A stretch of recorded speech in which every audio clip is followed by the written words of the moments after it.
Good evening, ladies and gentlemen, and we welcome you to Cienega High School here in Vail, Arizona. It's a 5A battle between the McClintock Chargers and the Cienega Bobcats. James Poovey coming to you live here alongside my broadcast partner, Mr. Ed Cole. Ed, we have returned once again to Vail, Arizona, my friend, and this is going to be an exciting game tonight. A lot of talent out on the field tonight, and we're excited to bring it to the folks. Absolutely. It was a pleasure for us to come down to Vail. Take about 2 hours to get down here from the Phoenix area, but it's been 2 years since we've been here, and it's as beautiful as it was 2 years ago. This field is in spectacular condition. We got the Vail Mountains to our left. What a fantastic backdrop for some Thursday night football. As the homestanding Bobcats come out on the field, you can hear all the noise, folks. Everybody's excited for Thursday night football. They are indeed. We're excited as well. We're so glad you joined us here this evening on the Epic Sports Network. Special shout out to our crew on duty tonight. Mr. Jamal Gump on top of the broadcast booth here this evening, and Miss Sonia Tellez getting it done for us at the house back in the Valley of the Sun. We are just about over a minute away from kickoff here, and this is going to be an exciting game. McClintock coming in with the 5A's leading passer, Ed, in Jackson Knutson. 1,394 yards for this young man in only a couple ball games. And even more impressive than that, James, 17 touchdowns, just 2 interceptions. So, of course, you would love to have your starting quarterback, have almost a 9-to-1 touchdown to interception ratio. So Knutson's played very well, throwing the football, getting the ball to all of his weapons. He's got so many weapons. He's got Amari Scroggins. He's got Khalil Bender, the number 4 rusher in the entire state of Arizona. And he's got Peter Schopp also. He's number 9 in the state in receiving yards. So Knutson has no shortage of talent and weapons to throw the ball to and hand off to, JP. And, a couple of weapons as well on the Cienega roster. One of those guys, running back Jimmy McCormick, Manny Morales, and then we talk about quarterback Evan Weber. Mm-hmm. This guy is slicing up opposing defenses, and he can also get it done with his legs as well when necessary. Yeah, 32 rushes, 54 yards. Not a lot of yards, but still he's gotten into the end zone twice, so he's not afraid, as you can tell. Again, with 32 rushes, 2 touchdowns. He's thrown 7 touchdowns as well, so he's got 9 touchdowns total, JP. As you see, the captains there just about ready for the coin toss here this evening. Cienega coming out in their all-blue look, blue pants, blue jerseys with white numbers. We appreciate that, Ed. Very easy to read numbers and jerseys for both these teams here tonight, and they can't imagine how much we appreciate that. Absolutely. That is a broadcaster's dream, to have numbers like that you can legibly read without using binoculars. Legibly is the key word right there. We're about ready for the coin toss. That will give us a chance to recognize our AIA officiating crew, and I took a picture of that, Ed, a little bit earlier, but unfortunately that's on my phone, which is currently doing double duty right now. So we're going to have to get you those officials here in just a little bit. It looks like McClintock did win the coin toss, and it appears that they have elected to receive. So they'll start on offense tonight, and we'll get our first look at the Cienega Bobcats defense. Yes, so we will see what kind of test, if they can stand the early test from Jackson Knutson in this high-powered offense by the McClintock Chargers. We will defer now to our public address announcer for tonight's national anthem.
An outstanding rendition of our Star Spangled Banner by the local junior ROTC here at Cienega High School. Ed, it is about time for kickoff, my friend. I'm excited. This should be a fun game here tonight between McClintock traveling down from Tempe tonight on a Thursday night to battle the Cienega Bobcats. McClintock's on a 2-game winning streak, having beaten Brown 2 weeks ago, South Mountain a week ago, 49-14. So you know they would love to come down here, play the spoiler, knock off the home team, extend their winning streak to 3 in a row. And Cienega would love to run their record to 2-2. They're currently even at 500, would love to go over 500 with a victory. So McClintock coming out in their all-white look tonight. They got the blue numbers trimmed in red with a little bit of blue piping down the side, and then they're coming out in the white hats. I got to say, Ed, I'm impressed with my voice so far. And so far it's holding on, but we haven't even kicked it off. We'll see. It's going to be a fun night here. Of course. Regardless, we're going to have a great time. It's 90-something degrees out here, but you wouldn't even know it. There's a cool breeze. We had a gorgeous sunset out to the west, and as it was in 2021, my friend, 2 years and 5 days ago we were here. In the 2021 season, it was South Point Catholic and Cienega, and we're back here tonight for McClintock and Cienega. This is going to be a fun one, and I see Mr. Javier Morales down there on the sideline. We'll see if we can get him up here in the booth at halftime as well to join us. That'll be fun. That would be awesome. Back deep to receive for McClintock, number 2, Amari Scroggins, and number 17, Edward Walker, the sophomore. Scroggins, 23 catches, almost 500 yards and 7 touchdowns. One of those big receivers for the McClintock Chargers for Jackson Knutson to throw to. Zane Colson kicks it away. A little nubber. That'll trickle inside the 5 and into the end zone for the McClintock touchback. So we'll get things started here just inside our first quarter of action. So glad you joined us here this evening from Vail, Arizona's Cienega High School. So, JP, Captain Obvious reporting here. It would behoove the Chargers to get off to a fast start offensively. And for Cienega, if they could force a 3-and-out or force a shortened drive, that'd be a great thing for their defense to get their offense back on the field. Also got to shout out my boys, Brecken and Dallas, doing a great job tonight at the house, manning the score bug from 2.5 hours away up in Phoenix. First down and 10, McClintock. They swing it out near side. The ball is bobbled and then falls incomplete. He was trying to find Amari Scroggins over here. And a nice job coming up in coverage there by James Kendrina, the 5'11", 170-pound senior linebacker, doing work out there on the edge for the Bobcats. Kendrina's 20th, that would have been his 20th tackle with the completion was there, but he's got 19 tackles, 10 solo coming into this contest.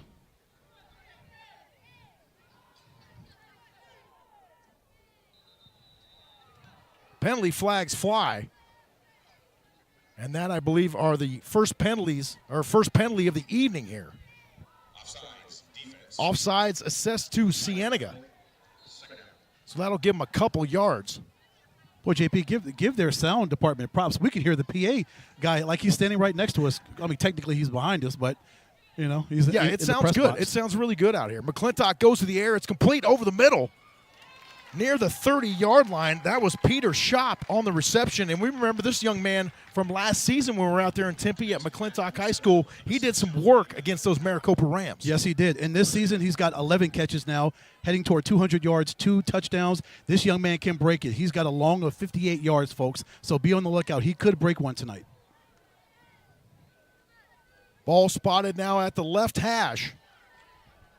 McClintock moves the chains. First down and 10 Chargers from their own 30. A little misdirection, handoff inside. And that time it went to number 17, Edward Walker, and the sophomore, 5'8", 155, running behind the pads there on the misdirection play for Coach Fell. For him, 6 touchdowns coming into this game. Walker, another one of those major factors, one of those producers on offense for the Chargers. Shotgun snap. He finds a man on the far side across the 40-yard line. And that one hauled in by number 5, Khalil Bender. He's the sophomore. And we had a comment on earlier on YouTube there. A gentleman was really looking forward to seeing Bender get to work here tonight against the Cienega Bobcats. And Knutson's putting him to work already. Knutson up top now, and the 5A's leading passer complete to Amari Scroggins on the near sideline. Out to the 40-yard line it goes. And right now, the McClintock Chargers moving the football here on the Bobcats. 10.5 minutes remaining here in our first quarter. JP, you know what's scary about this team. Scroggins is a sophomore, Bender's a sophomore, and Walker's a sophomore. All young talent for the Chargers. A handoff. Once again, that is Edward Walker. He seems to be the bell cow, at least so far here, for McClintock. Not on the ground yet. James Kendrina in there on the stop for Cienega. A little 17 on 17 right there. That's right? exactly what I was going to say. Kendrina, he's making his presence felt at that linebacker position. He's 5'11", 170. He's a senior. A gain of 4 on the play. 2nd down and 6 upcoming here now. 2-by-1 on the outside. He goes far side, complete to Amari Scroggins. And Scroggins just continuing to churn those legs. This young man has 488 yards receiving and 7 touchdowns on the year. Oh. Only a sophomore. Yes, sir. And you look at his numbers on Max Preps, 6'3". I pause for effect. 6'3", 165. So Scroggins is a big target for Knutson to throw the ball to. And you heard it, 3rd down upcoming here now for this Cienega defense. 2 receivers to each side now. They hand it off up the middle. It's Edward Walker. He's going to plow ahead for about 6, maybe 7 yards out to the 20-yard line, make it the 22, or 21, excuse me. But nonetheless, 1st and 10, McClintock, they are on the march right here. Give the Chargers their offensive line props for opening that hole for Edward Walker to hit right up that A-gap to get the 1st down. Bootleg now. He rolls out to his right. Nothing but open space and into the end zone for the touchdown. Peter Shop adding to his total. That's his 3rd receiving touchdown of the year. And the 6', 175-pound senior went up and once again made it look easy for McClintock. When Peter Shop can get behind a cornerback like that and get that separation and that distance, it's easy for Knutson just to throw an accurate pass, which he did to Shop. Shop caught it right into the end zone for the easy score.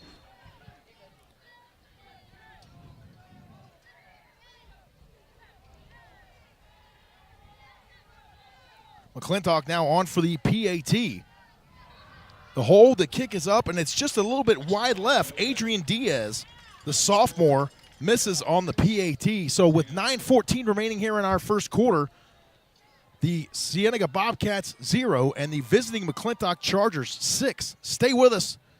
We will be back. McClintock 6 and Cienega 0 when we return here on the Epic Sports Network's Thursday Night Football.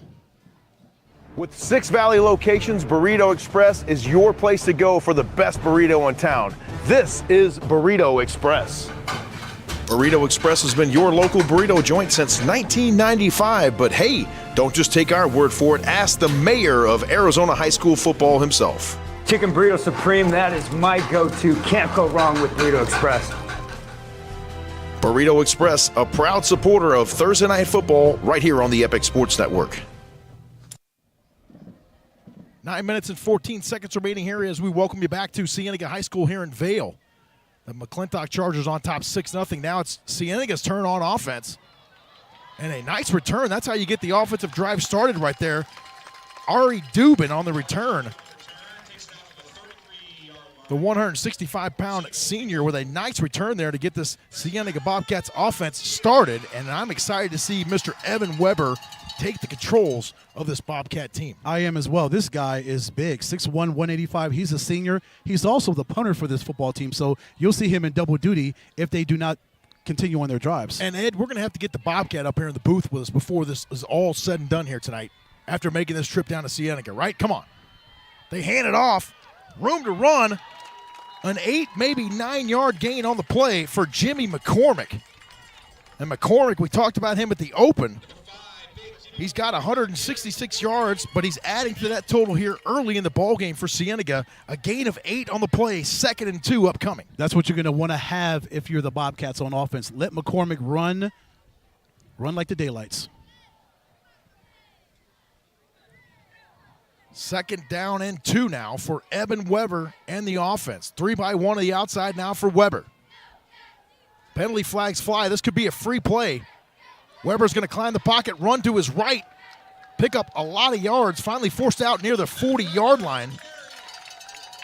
And that could be a free play for the Bobcats. We will see after the penalty flags are sorted out here. We talked about it earlier in the game. Weber is not scared to run the football. That's his 33rd rush of the season, so he is not afraid to tuck and run, call number one, and make things happen with his legs.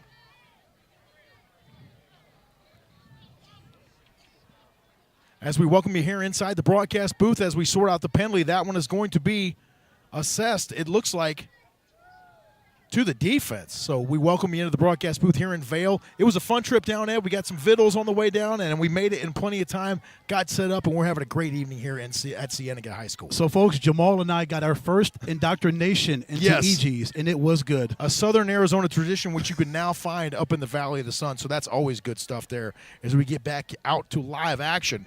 8 minutes and 21 seconds remaining here in our first quarter. Once again, shout out to my boys at the house back in Glendale, getting it done on the scoreboard. Dallas and Brecken doing a great job. The ball rests at the 40-yard line. I'm not sure what the penalty was there, Ed. Maybe they picked up the penalty flag. Maybe. But the play didn't count. So we're still sitting at 2nd down and 3 here. They're going to hand it off. He plunges up the middle, and that McClintock defense was right in there on the stop. McClintock on the carry. Pickup of 2, 3rd down. Nikolasi Tungalui, the sophomore, in there on the stop, among others. A lot of white jerseys in there for Coach Fell in that defense. 7:57 remaining here in our first quarter. And a fantastic crowd on hand here tonight as well at Cienega High School. 3rd and short here for the Bobcats. He's going to keep it himself, lower the headgear, and be very close to the line to gain. Vincent Giglio on the stop there for McClintock, and indeed the Cienega Bobcats move the chains. Yeah, I was going to say, from my vantage point, you and I were both looking at our binoculars. It looks like Weber had just enough, and he did, to keep that chain gang going 10 more yards down the field. How about Evan Weber taking over for the very storied Braden Cherry, who was quarterback here for the Cienega Bobcats last time we were in town. Number 16, if I remember correctly.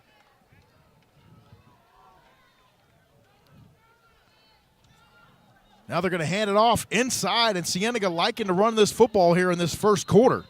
Right into the teeth of that defense for McClintock. That was Jimmy McCormick on the carry. And Joe Flores on the stop that time for McClintock. And Flores, 15 tackles on the season total, 3 solo and 12 assists. Clock runs with under 7 minutes remaining here in our first quarter. A quick moving first quarter so far here at Cienega. Bootleg now for Evan Weber. He goes to the air. He's got a man at the 35, and that was Sean Cadena climbing the pocket right there, or climbing the ladder, I should say, for Cienega, and they are moving them. And that Weber's got in front of him: Andrew Dufour, Matt Fibush, Ethan Strubing, Connor Wright, and also Elliott Weaver. That offensive line is giving him the proper protection that he needs, and he's able to roll to his right, see Sean Cadena out there, and just throws a perfect pass. First down, and the Bobcats keep moving. The ball rests at the McClintock 35-yard line. Weber breaks the huddle now. He's got a deep back. He's going to toss it that way. Plunging down to the 30-yard line, near the 30, is once again Jimmy McCormick. And McCormick so far here looks to be the guy in the running game for Cienega. Yeah, nice job by McCormick following his blockers, being a patient running back, letting his left tackle and his left guard do their work up front, and McCormick just kind of follows along with them, and he goes about as far as the defense will allow before their offensive line gets stopped up there. A gain of 4 on the play, 2nd down and 6 now upcoming. 3-by-1 on the outside now for Evan Weber.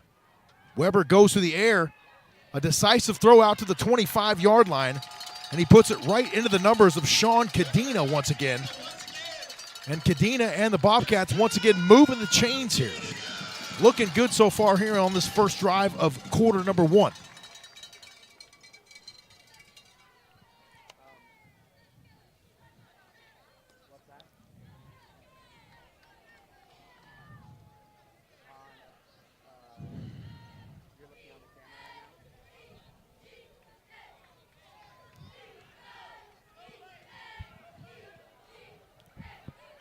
First down and 10, Cienega now. And that was snapped a little bit too early. Full start offense. You got video now? 5-yard penalty. First down. What did it do? What did it do? Okay, so press cancel and go to settings on the camera.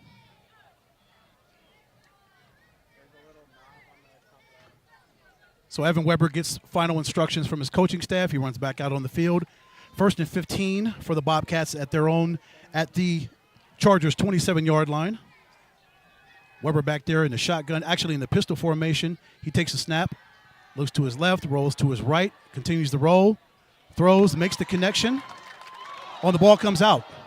Let's see if they say the wide receiver was down, but now we got some flags back there toward the end zone. Let's see what the referees decide to do. If they call it a turnover, if they say the wide receiver was down.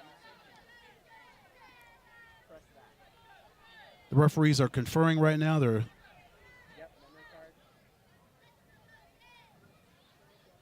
penalties against McClintock. But they actually say McClintock recovered the ball. So it's Chargers ball. Fumble recovered by McClintock. That's a big turnover for Cienega inside of McClintock's territory. They turn the football over. That's not what you want to do on your first drive. You're already down 7-0 for Cienega. You don't want to give the ball back to that offense led by Jackson Knutson. You don't want to give that ball back via turnover or however you want to give it back. But James, Cienega turned the football over, and they had really good territory, but now it's back on McClintock. Now McClintock back to work here. Thanks for filling in for me a minute there. We had to audible a little bit with the score bug here tonight. McClintock back to work now. They go up top, too tall for the intended target. He was looking to find Khalil Bender down the field, and we'll see if that doesn't clear up the video for you folks here at home. Yeah, we're going to check with Ms. We'll Tellez. check with Ms. Tellez here in a moment and confirm that for you. See what the boss says. See what she says.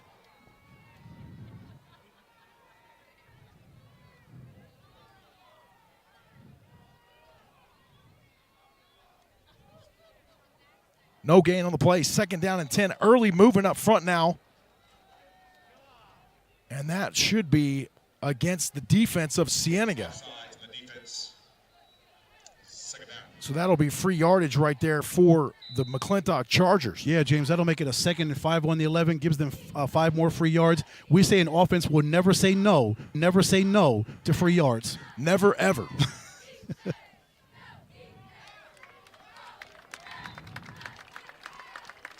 Knutson hands off the ball to his wide receiver, to his running back.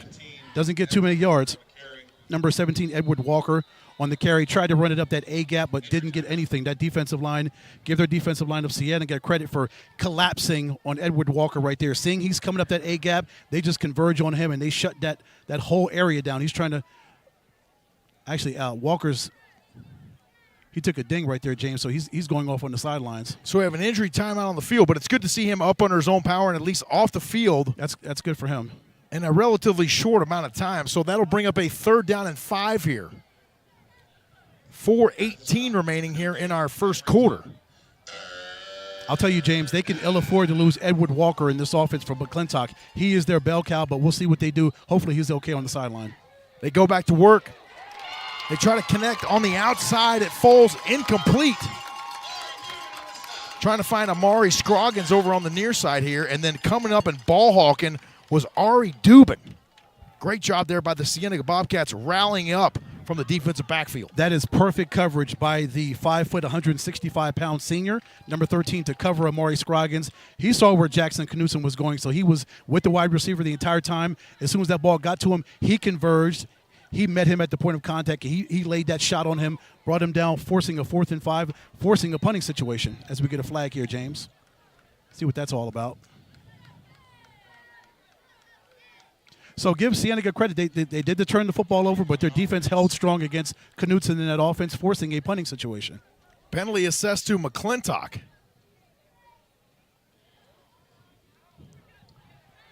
Penalty remains 4th down.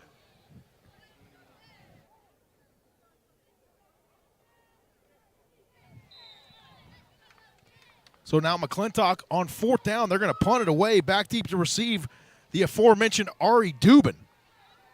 They got 2 guys back deep for Cienega. And this one's going to check up short. And that's going to give a very short porch now back to this Cienega offense. And I tell you what, not something you want to do with a guy like Evan Weber at the controls. No. So, yes, Cienega turned the ball over, but their defense held strong. And now they actually get the ball in relatively the same position they had before they turned the football over. Not a bad little deal. Not really. So McClintock back on defense here, and the Cienega Bobcats, once again, they're knocking on the door here. Let's see what Weber can do. Can he take his guys down there? He's got 20 yards to go to get his guys into the end zone. What is he going to do to get his guys in the end zone and get the equalizer? 4:03 remaining here in the first quarter. The Bobcats snap it. They're going to hand it off, coming near side. Room to run up the gut, and the ball's on the turf. It's fumbled, and they say he's down. Jimmy McCormick was the ball carrier that time. A 12-yard pickup there for Jimmy McCormick. And I tell you, for a second, Ed, I thought he was going to run that thing right into the end zone. Yeah, but he's got all the Bobcats fans, their hearts are in their throats because he lost the football. Luckily for him, the ball hit the ground, so the ground cannot cause the fumble. They cannot do that. But McCormick, very nice run, 12 yards, as our PA announcer mentioned, first and goal at the 8-yard line. Evan Weber has got these boys ready to roll here tonight. 2-by-1 on the outside now for Weber. They bring a man in motion across the formation. He rolls out to his right. Swing pass. It's a little short. He was trying to find Sean Lowry over there, the 6'3", 190-pound senior, a big target for Weber, but unfortunately just short hopped that one. Yeah, just a little bit low for Lowry to try to bring in.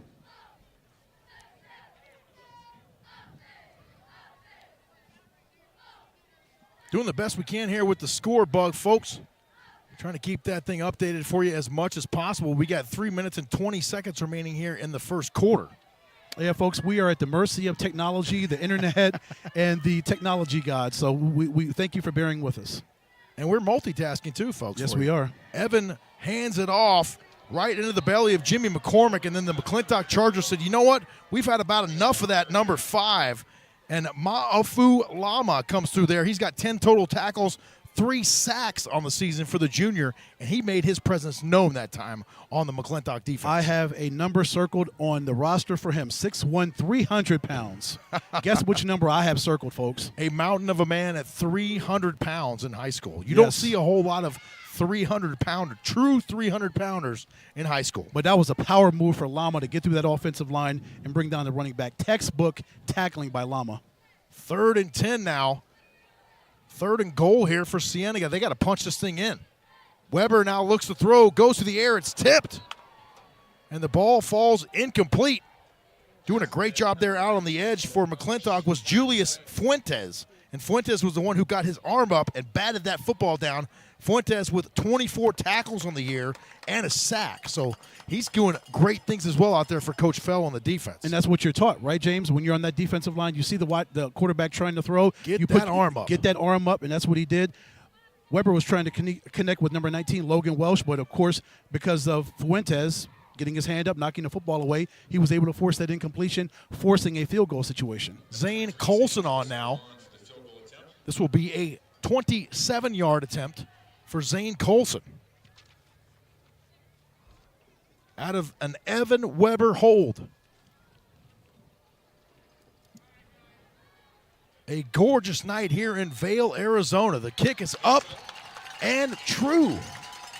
The Bobcats on the board, 6-3. We got a football game for you here, folks, in southern Arizona tonight. 2 minutes and 32 seconds remaining here in the first quarter.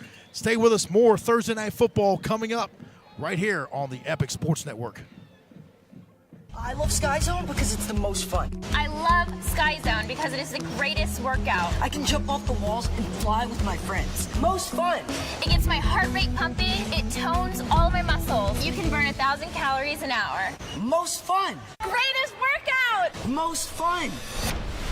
Greatest workout. Most fun. Greatest workout. Jump into fun and fitness at Sky Zone, the original indoor trampoline park. At Precision Air. You back. We welcome you back to Cienega High School here in Vail, Arizona. 2 minutes and 32 seconds remaining here in our first quarter. I told you we're doing the best we can with this score bug here, folks. Get that updated for you right there. There we go. Right. Cienega will kick it off now. They'll onside it. And that takes a Cienega bounce, and it'll draw a penalty flag. Yeah, Colson with the little squibber right there. Didn't want to kick it deep. Didn't want to take a chance of anybody returning it from McClintock. So McClintock Chargers football. 2 minutes and 32 seconds remaining here in our first quarter. Special shout out to Burrito Express. And don't forget to stay with us. We will have the Burrito Express player of the game up here in the broadcast booth with us post-game. So that'll be fun. We will see who that's going to be. And now it looks like we're looking great, looking better here after we cut off that additional FaceTime call that was killing us there. But that's all right. We were trying to make the best of it. And we're getting it done regardless of the situation, right? That's what we do here on the Epic Sports Network. That's right. And don't forget, tomorrow night, folks, another round of the Friday Night Red Zone, if I still have a voice by tomorrow night. McClintock now back to work. And that looks to be a different quarterback, my friend. No, it's still Knutson. Oh, it is Knutson. Okay, Jackson Knutson back in there. They hand it off, and the running back is literally popped right as he gets the handoff. J.J. Flakes.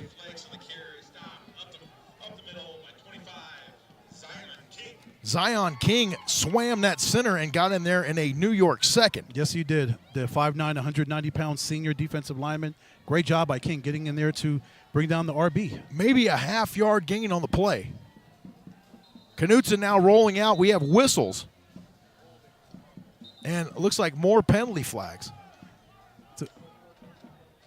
I think Cienega called a timeout. Cienega with a timeout on the field. So we'll go ahead and keep it right here, as there is a minute and 58 seconds remaining in our first quarter.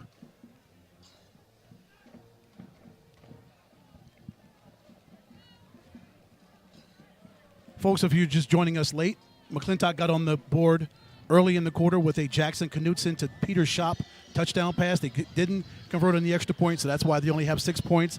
And for Cienega, the hometown team, Zane Colson just came back on that last drive with a field goal, cutting the lead in half. So it's 6-3 as we stand, 1:58, under 2 minutes to go in the first quarter as Cienega takes a timeout. And special shout out to the athletic director and coaches and everyone for having us back out here once again to Cienega. We always have a great time coming out here, and I got to tell you, Ed, I'm already looking forward to doing it again next year. And you know what? The great thing is they came bearing gifts. As soon as we walked into the stadium, they had T-shirts for us, so we love that. That's absolutely great stuff. Any kind of free swag, we will take it. So we're looking for free swag next week on our girls' flag football game. Yeah, we'll be out at Mountain Point High School next Thursday night. That'll be the Marana Tigers, also here from Southern Arizona, against the Mountain Point Pride. Second down and a long 9 here for McClintock. The pressure comes, and he goes down for the sack. Jackson Knutson under heavy pressure that time for the Cienega defense. LaDanian Moore among those in there on the stop for Cienega, and that could be the 4th sack of the season for Moore. Moore, also number 25, Zion King, was also in there. So they both converged, broke down that offensive line, got to Knutson exactly what they needed to do to force a 3rd and 16 situation, getting that pressure on the quarterback and bringing him down for the sack. A loss of 6 on the play.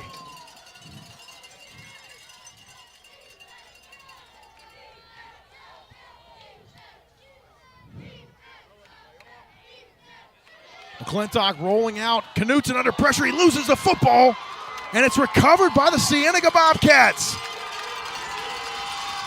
Oh, my goodness. That was number 50 pouncing on that football. Manuel Griego, the 6'2", 250-pound workhorse in there, coming up with a fumble recovery for the Bobcats. You always hear the phrase, pressure creates diamonds.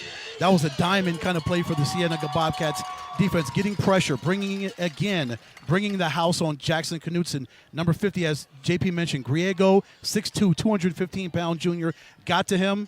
He lost the football, and he was right there to dive on the football. Didn't try to do Superman, didn't try to scoop it up, try to do a scoop and score. He just landed on the football, got the possession for the offense. Cienega now back the other way with a chance to score here before the half. They hand it off. And on the quick hitter, that was Gabriel Lopez, 5'6", 160 pounds, running behind the pads right there. as the clock winds with under a minute to play here in the first quarter. Yeah, this is a big drive for Cienega coming off that turnover. They would love to be able to punch it in the end zone, folks, whether it's 6, 3, however they want to get scores. They've got to get down here. They're in the red zone, first and goal on the 18-yard line. They want to punch it in here and get a score off the turnover. As you see, just over 30 seconds remaining here in our first quarter. They have to hurry up and get this off. Evan Weber and the offense break the huddle. On second down, they toss it. Cuts it back upfield. Room to run inside the 5-yard line. He's finally decked there by a couple of defenders there for McClintock. Peter Shop among those guys trying to come in there and take a shot on Gabriel Lopez. But it'll be a first and goal Bobcats now as the clock is winding. Are they going to take a timeout here, Ed? Or are they going to let it run out? They will let the clock expire here. And we've reached the end of quarter number 1 here at Cienega High School. We got a good one. The Bobcats 3 and the visiting McClintock Chargers 6. Stay with us. More Thursday Night Football coming your way next right here on the Epic Sports Network. Epic Wings, your wing spot since 1982, is now open in Glendale. Our Epic Wings and tenders are fresh, never frozen, and our breadsticks, sauces, and dips are made from scratch daily. It's that tradition of unwavering quality since 1982 that our customers have grown to love and why we have been named Best Wings time and time again. Come visit our newest location at 95th Avenue and Camelback in Glendale. Epic Wings, proud supporter of Thursday Night Football on the Epic Sports Network. Whether you're looking to burn calories or are on the path to earning your black belt, there is a Brazilian Jiu-Jitsu class that covers exactly what you're searching for. Kids, teens, and adults of all skill levels, ages, and walks of life have turned to Brazilian Jiu-Jitsu for decades.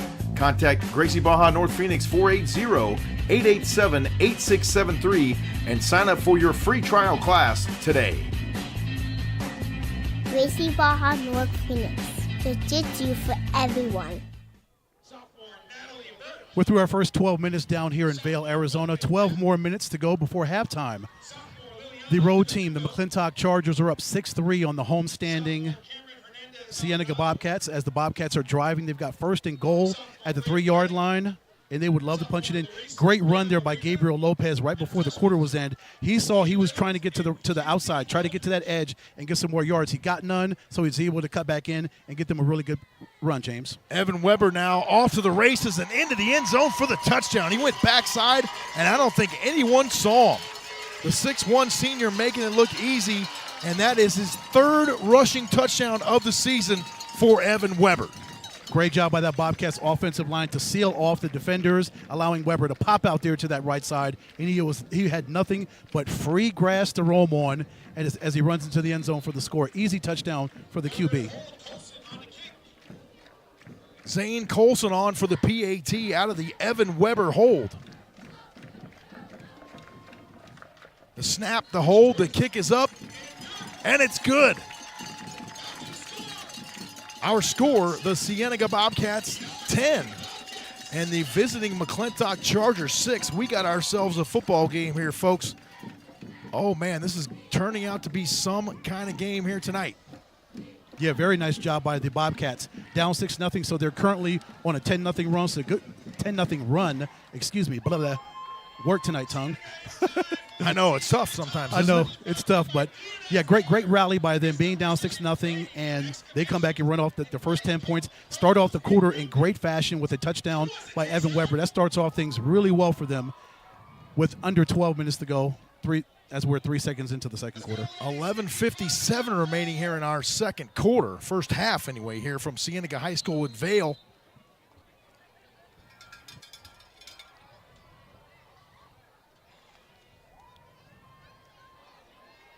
And look, Ed, they're throwing out goodies. The cheerleaders are throwing out goodies here at Cienega High School. All right. Get a shot of that. As we kick it away, McClintock back on offense now from their own 10. And there is Amari Scroggins, as you mentioned, 6'3". He sticks out of the top of that special teams unit. Number 2 on the return. McClintock takes over at the 26-yard line. A host of tacklers in that time for McClintock. or for Cienega, I should say. Grading and excavation, white coat pros and roofing.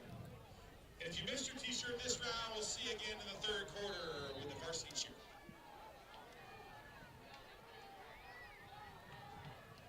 And there you see Mr. Javier Morales down there on the roaming the Cienega sidelines. Back to live action, first down. They swing it out far side. It's complete to Amari Scroggins, stopped by a host of Cienega defenders. Leading the charge was Ethan Billings. Billings, his 28th tackle of the season for the senior.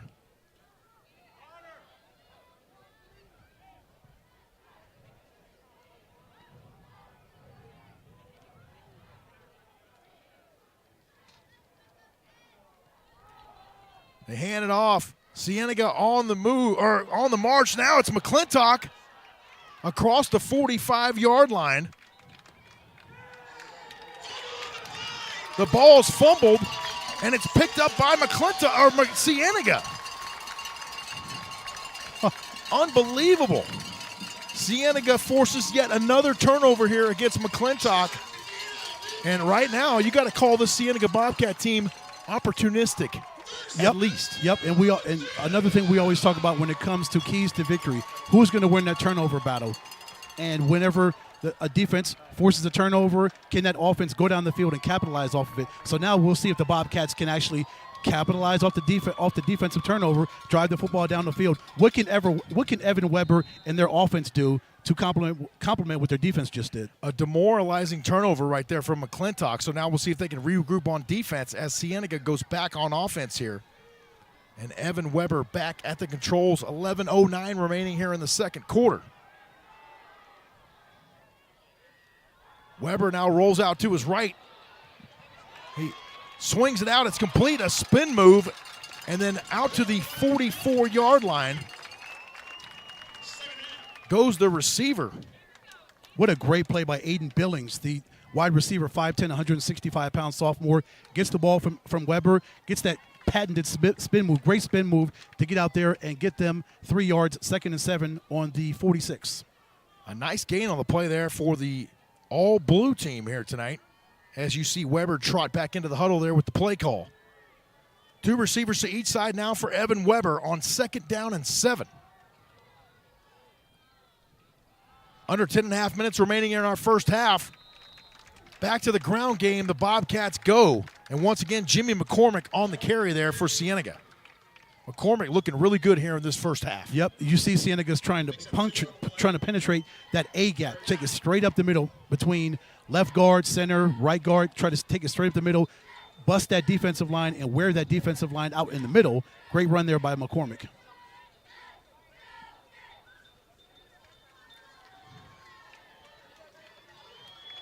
Third down and 4 here for the Bobcats.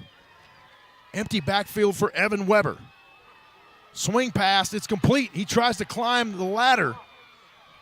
And that was number 13, Ari Dubin, on the reception. He's not going to be close enough to the line to gain. About, I want to say 3, maybe 4 yards shy. 4th down and 4 upcoming here. Clock approaches 9.5 minutes remaining in our first half. Looks like Cienega's going to go for it. I don't see their punting unit out, so they are going to go for it on 4th and 4. They're going to try to ride this momentum wave, I think, right here, Ed. Don't you think? Yep. Evan Weber now breaks the huddle. Weber back there in the pistol formation. Jimmy McCormick is right behind him. Now they switch out. And he's going to punt it away. Weber is the punter for the team. And he sticks that one down near the 25-yard line. So that's where the McClintock Chargers will take over on offense after a brief timeout here on the Epic Sports Network. Stay with us. More Thursday Night Football coming up right after this. Fire up the lights. It's high school football. Streaming live on EasyTV.com. Friday Night Red Zone brings you all the action from divisions across the state. See your kids, your neighbors. Tomorrow's stars today. Friday Night Red Zone on EasyTV.com. With 6 Valley locations, Burrito Express is your place to go for the best burrito in town. This is Burrito Express. Burrito Express has been your local burrito joint since 1995, but hey, don't just take our word for it. Ask the mayor of Arizona high school football himself. Fire up the lights. It's high school football. Streaming live on EasyTV.com. We welcome you back to Cienega High School here in Vail, Arizona. Thursday Night Football on the air here on the Epic Sports Network. 10-6, we got a good one for you here. The home Bobcats on top of the visiting McClintock Chargers, 10-6. James Poovey alongside my broadcast partner, Mr. Ed Cole. Jamal also with us here this evening in Vail. 2nd and 10 here for the Chargers. The pressure comes, and he finally goes down. Nice penetration there by James Kendrina. Kendrina on the pursuit that time for the Cienega Bobcats, and this is a big-time 3rd down right here for McClintock. It is. Great job by Kendrina. Also, Zion King again. We say these two young men's names quite a bit tonight, so up to 17 and 25. Great job by the pressure again by Cienega on Knutson. Knutson throws down the field. He's got a man at the 45, near the 45, and penalty flags fly. Amari Scroggins on the reception that time for McClintock. But it looks like the initial indication is illegal man downfield. Yep. Assessed to McClintock, so that one will be all for naught.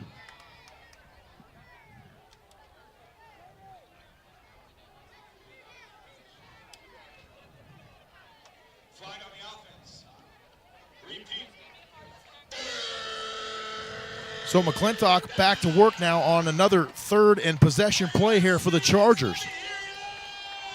A good crowd on hand here tonight as well, Ed, here at the Cienega. Really good crowd for TNF. Big student section.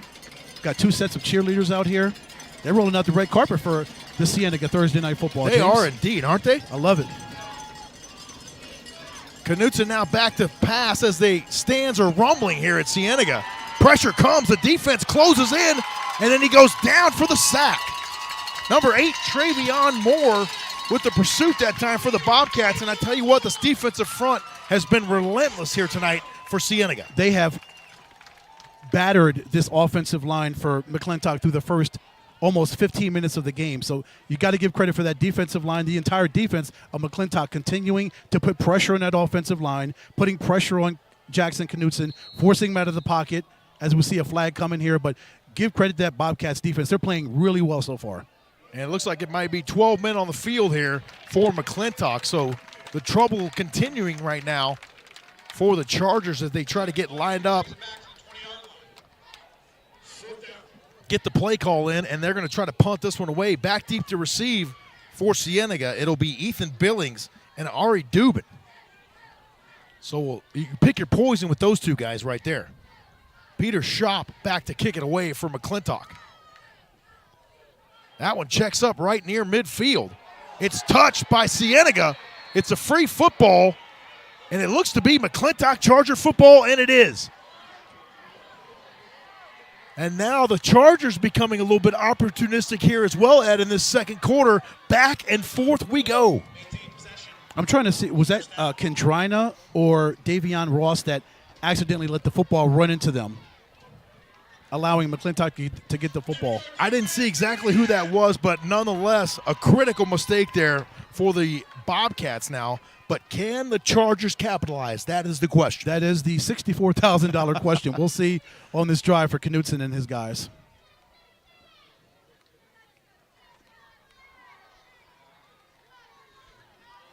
The ball falls incomplete on 1st down. First of all, Knutson looked to his left. He tried to see if he could hit Khalil Bender.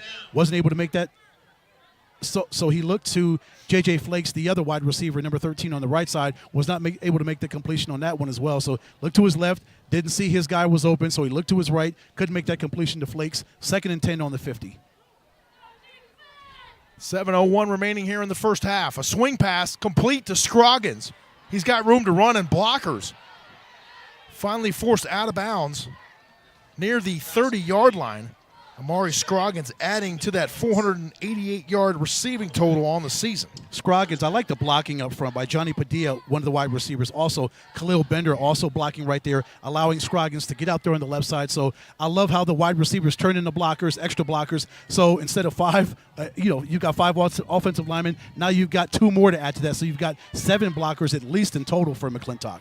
a convoy in front of Scroggins there. They move the chains. McClintock 1st and 10 now from the 35 of McClintock, or of Cienega.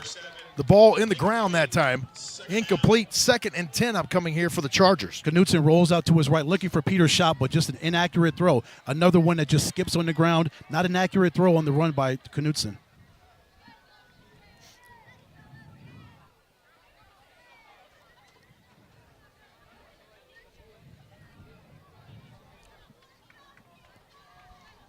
Jackson Knutson, 73 of 119, 1,394 yards, and 17 touchdowns. Only 2 picks. We talked about it on the way down here. Nice ratio.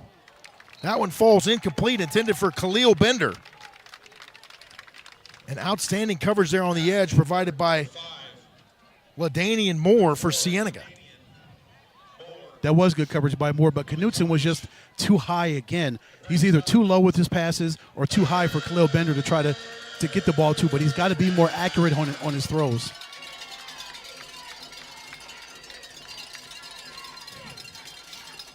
Third and 10 on the 36, 6:48. Split backs here from McClintock on 3rd and 10. Amari Scroggins able to climb the ladder and pull that one in, but it's going to be short of the line to gain.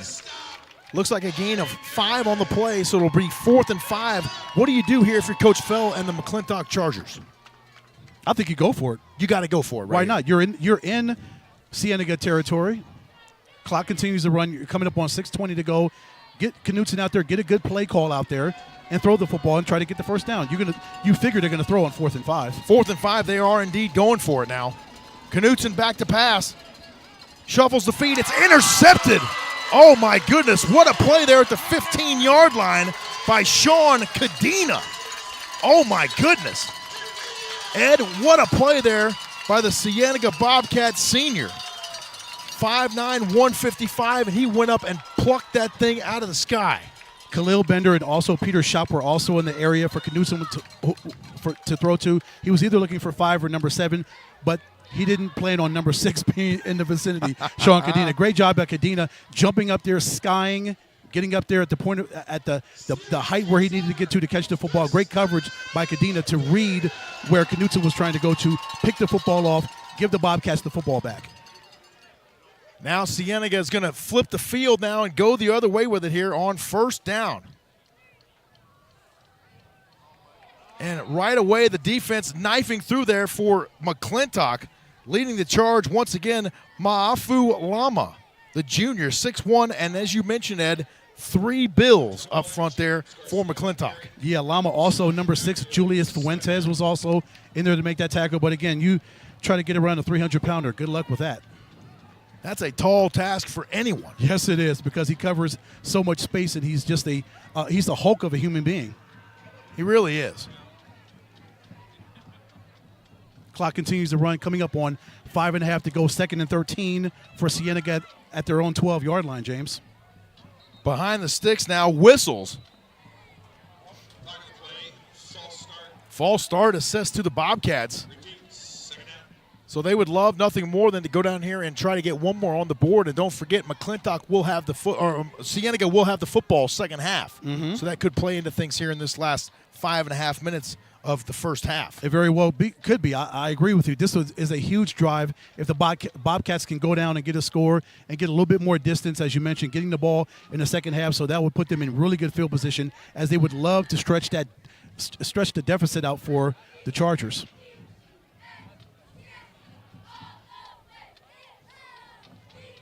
Second and 15 here now for Evan Weber. He drops back, looks over the middle, goes to the air, and that one's almost intercepted. He was trying to find number 6, Sean Cadena, and in coverage that time for McClintock was Vincent Giglio, and Giglio almost had himself an INT. Yes, he did. Great coverage by Giglio. The 5'8", 140-pound free safety was with stride for stride with Cadena, turned around, did what free safeties and corners are supposed to do, turn around, covered the football, but when he sees the football, senses that the football is coming his way, he turned around and jumped up and knocked the football away. Great coverage by the free safety. Outstanding job there. 4:52 remaining here in the first half. 3rd and 15 now. Possession play here for Cienega. And this might not be a go-for-it situation if they're not able to convert here. They're probably going to have to punt this one. Oh, yeah, not this far in their territory they won't. Evan Weber now out of an empty backfield. Loose snap.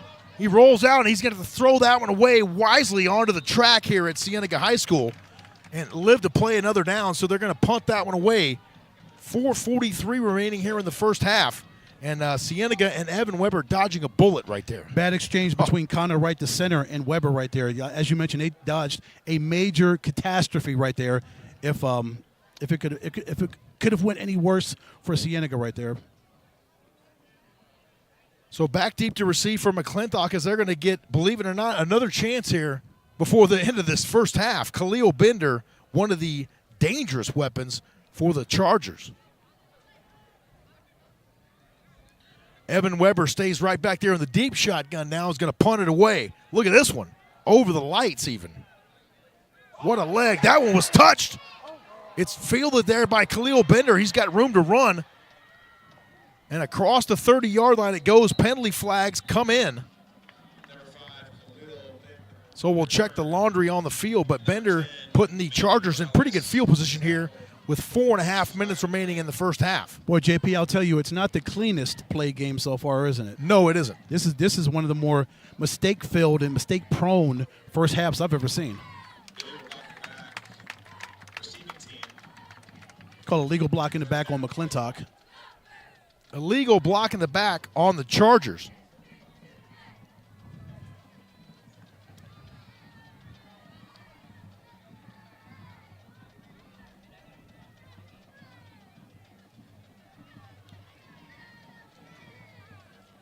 So that'll back him up to the 40 now. First down and 10, McClintock from the Cienega 40-yard line.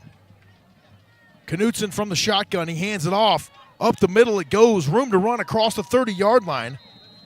That is Edward Walker once again cranking up the engine there for McClintock. And he is stopped on the play there by number 45 for Cienega, Davian Ross. Nice sophomore. Sorry about that, James. It's okay. Nice run by Walker. He got dinged up a little bit earlier in the first quarter. Good to see him back out there and making an impact for the Chargers.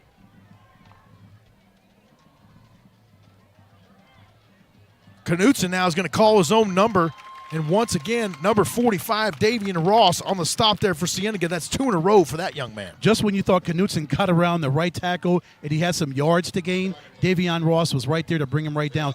Knutson had open field, but Ross had other intentions. He did. McClintock now on 2nd down and 5. Swing pass complete at the 25-yard line.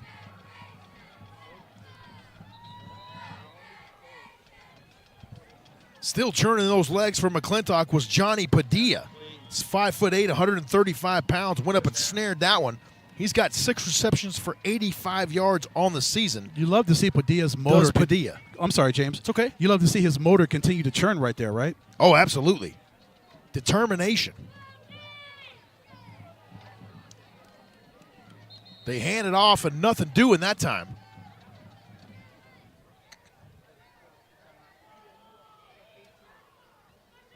Edward Walker got maybe a yard, if that. Defensive line for Cienega, strong and stout right there. 2nd down here for the Chargers. Knutson, quick hitter on the outside to Amari Scroggins. He's dropped there by the Cienega defense on the sideline. Among those guys, Manuel Griego on the stop for Cienega, but there was a lot of blue jerseys on that far side of the field. There was, and if you're the defensive coordinator for Cienega, you love to see the effort for your defense. It's not just one guy trying to bring down one guy. You've got 3 or 4 blue jerseys converging on whoever's got the football. You like to see that effort and that determination and that aggressive nature on defense.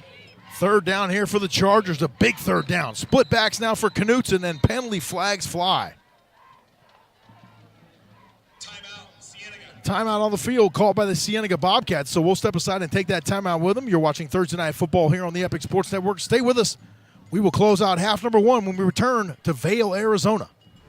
Epic Wings, your wing spot since 1982, is now open in Glendale. Our Epic Wings and tenders are fresh, never frozen, and our breadsticks, sauces, and dips are made from scratch daily. It's that tradition of unwavering quality since 1982 that our customers have grown to love and why we have been named Best Wings time and time again. Come visit our newest location at 95th Avenue and Camelback in Glendale. Epic Wings, proud supporter of Thursday Night Football on the Epic Sports Network. Whether you're looking to burn calories or are on the path to earning your black belt, there is a Brazilian Jiu-Jitsu class that covers exactly what you're searching for. Kids, teens, and adults of all skill levels, ages, and walks of life have turned to Brazilian Jiu-Jitsu for decades. Contact. We welcome you back here to Cienega High School in Vail, Arizona. A 10-6 ball game with 2:47 remaining in our first half. So glad you joined us here this evening on the Epic Sports Network. Special shout out to our crew on hand here. Mr. Ed Cole and Jamal Gump on top, and Sonia Tellez back at the house for us in the West Valley. Pump fake. He goes to the air. It falls incomplete. Khalil Bender almost able to snare that one. Jackson Knutson, a pretty good-looking ball there, but unfortunately just a little bit too tall for Bender. That was a good throw. If it was a little bit more accurate, as you mentioned, Ari Dubin was great back there in great coverage. So if it was an accurate throw, Dubin may have been able to get his hand in there and knock the football away, but still incomplete pass, but good coverage there by Dubin on the back end. And my apologies, folks. I had that on the wrong camera there for you as that play was going on. Back at it here. Fourth down, McClintock going for it. They go to the air, and it's hauled in the corner of the end zone for the touchdown. How about that? Peter Schopp going up and climbing the ladder. A little bit of a fade route there in the corner, and the Chargers now back on top here as we get ready to close out half number one. Oh, my goodness. Great throw. Again, Knutson hooks up with Schopp for their second touchdown of the game. Knutson sees Schopp. Schopp gets that separation. As you mentioned, he throws that fade. Schopp is the only one that can get back there because he's all by his lonesome in the back of the end zone, catches the ball. Great presence of mind to catch that football as he's pretty much almost on the sidelines, James. Great laser focus by Schopp to catch that football. No doubt.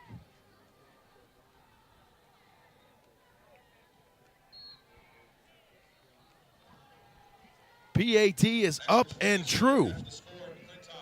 The McClintock Chargers 13 and the Cienega Bobcats 10. We got a good one for you here on the Epic Sports Network. Stay with us. More Thursday Night Football coming up next from Southern Arizona.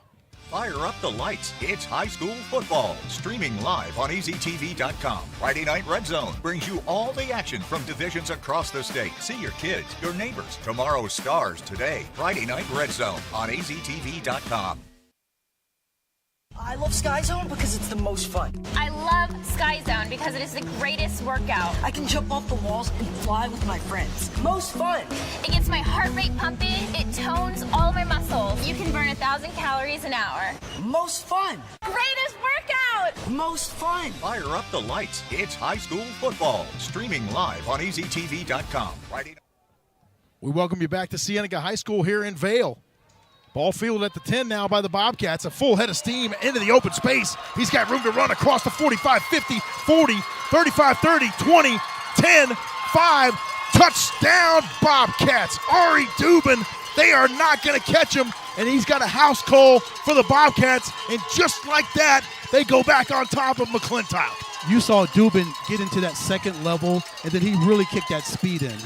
Dubin was so determined to get into the end zone. You could see it in his body, the way he ran the football. He was going to outrun every single special teams person for McClintock to get into the end zone. He was like, I am not going to be denied. I'm getting this touchdown. I don't care who comes at me. You're not fast enough to catch me. That Cienega special teams unit doing a great job building that wall that we always talk about. And you saw that lane open up there, and he just hit the Jets, and there was nothing but green grass in front of Ari Dubin. Trouble with the snap now. Evan Weber's going to get tackled by the back of the helmet by Peter Schopp. So the PAT is no good after the touchdown return. Let's go ahead and get those points on the board here.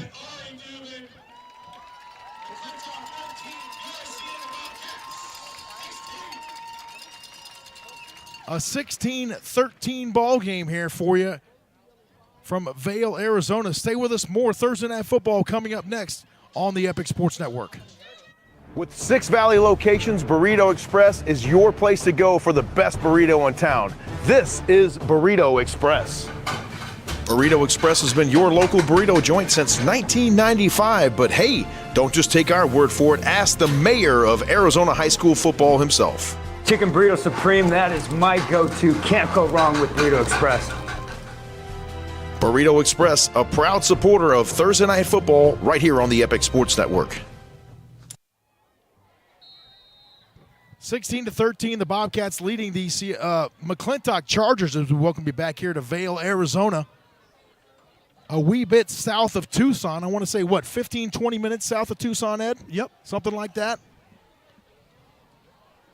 A little pooch goes out of bounds. We got an illegal procedure penalty. So 2 minutes and 20 seconds remaining here in our first half.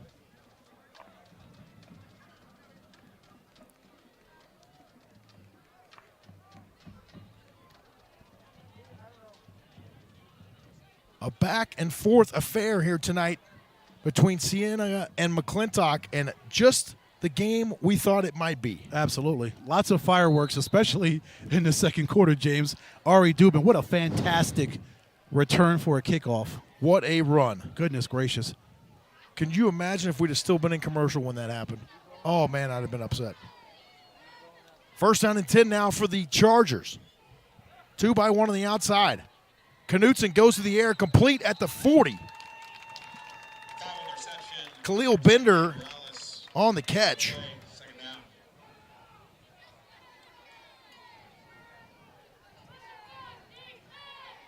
A gain of 5.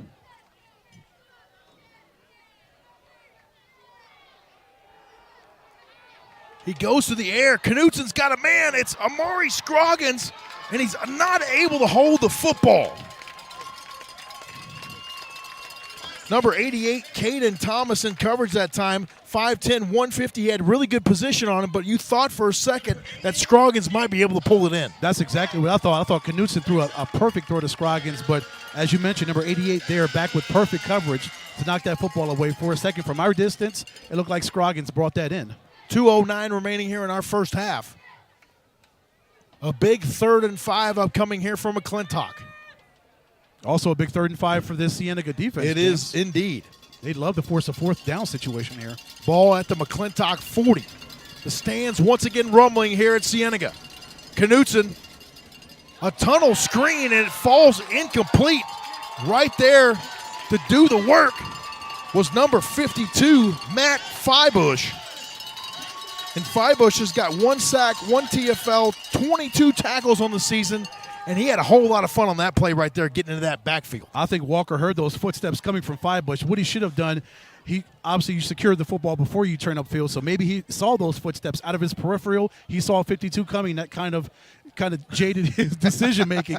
Do I make this? That make you think a little bit, won't it? Yeah. Do I make this catch and take a shot, or what should I do right here? Should I catch it, or just drop it and live to see a 4th down right here? 4th down indeed for McClintock now, and you can't believe this, but Cienega's going to have the ball again here in the first half. A high end-over-end kick, fielded by James Kendrina, excuse me. Kendrina on the return. Cienega takes over at their own 30-yard line. First down, Cienega. First down, Cienega on the 30-yard line. What a second half, James. It's been just so back and forth, so much action, just high-paced action. It's been one of those herky-jerky kind of games. It's not been a stable game for either one of these football teams. No, there's been mistakes made. There's been mistakes capitalized on here tonight, and a lot of really good football so far. Oh, yeah. You got to dig through the rubble to find it. You do. The rubble of all the mistakes and turnovers. But it's been a good football game to this point. Now Evan Weber back to work here for Cienega, trying to get them some more points here before the half. He hands it off, and then there's 3 white jerseys immediately in his kitchen. That is Jimmy McCormick, and he had no chance on that play, courtesy of that McClintock defense. Nikolasi Tangalia, also Talama Tangahia, 66-65. Also, number 7, Peter Shop was back there.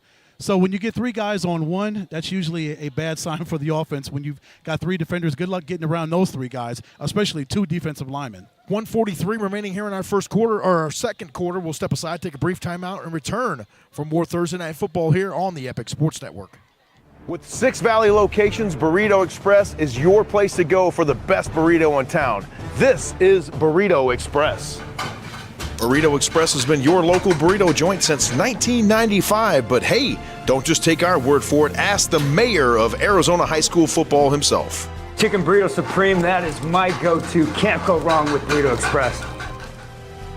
Burrito Express, a proud supporter of Thursday Night Football right here on the Epic Sports Network. 16-13 our scores. We welcome you back here to Cienega High School in Vail, Arizona. 1:43 remaining in quarter number 2.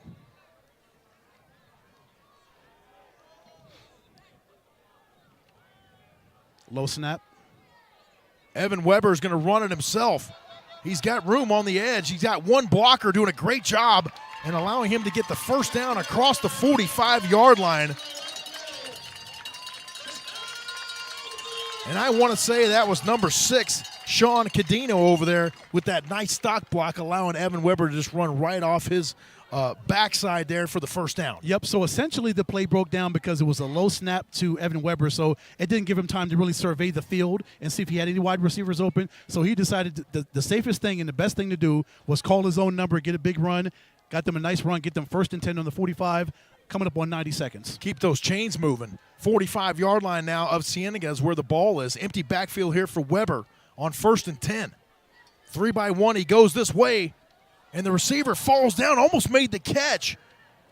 Sean Cadena one more time in there on the action for Cienega.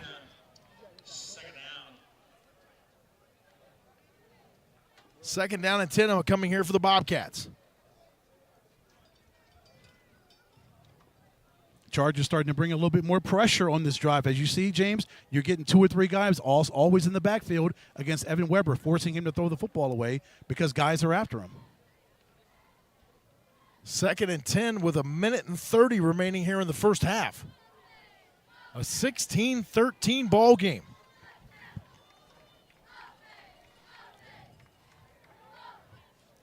Weber now from the shotgun.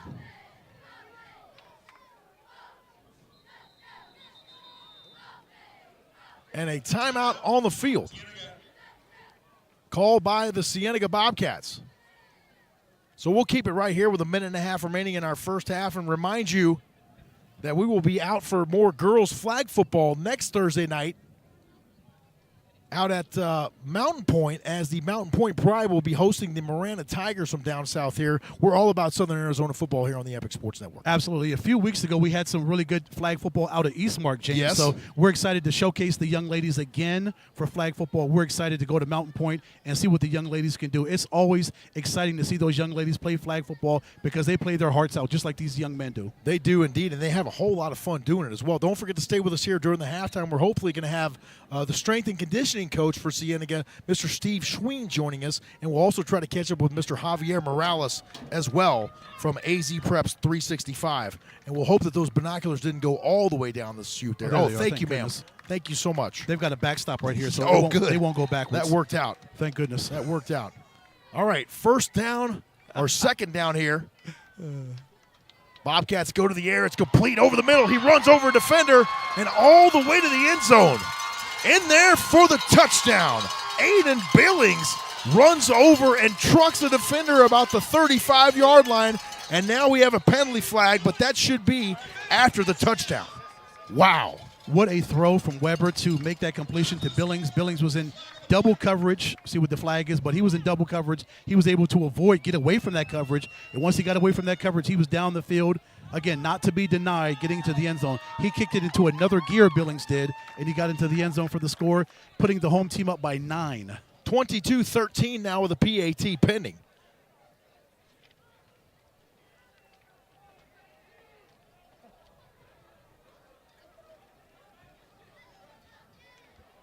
.121 remaining here in our first half. As the Bobcats, as you mentioned, have gone up by 9 now here on McClintock. And Cienega will have the ball second half, so this is going to keeps getting more interesting as we go, Ed. Yes, it is. What a fun game. It is fun. It's been a great one down here tonight in Vail. Zane Colson on for the PAT out of the Evan Weber hold. Colson's been pretty busy, right, with the extra points. He had a field goal earlier in the first quarter, so Colson's legs have been worked out today. He's going to need that full EG sandwich like you guys had a little bit earlier this evening. Oh, yeah, you mean not the mini like I had. You mean that tuna salad I had? Yes. Oh, it was great. And there's the Cienega Bobcat. We're going to try to get him up here in the booth as well if we can ever get his attention. Colson now on for the PAT. The snap, the hold, the kick is up, and it's good. The Cienega Bobcats lead 23-13 over the visiting McClintock Chargers. Stay with us. More Thursday Night Football coming up next right here on the Epic Sports Network. Fire up the lights. It's high school football. Streaming live on EasyTV.com. Friday Night Red Zone brings you all the action from divisions across the state. See your kids, your neighbors. Tomorrow's stars today. Friday Night Red Zone on EasyTV.com.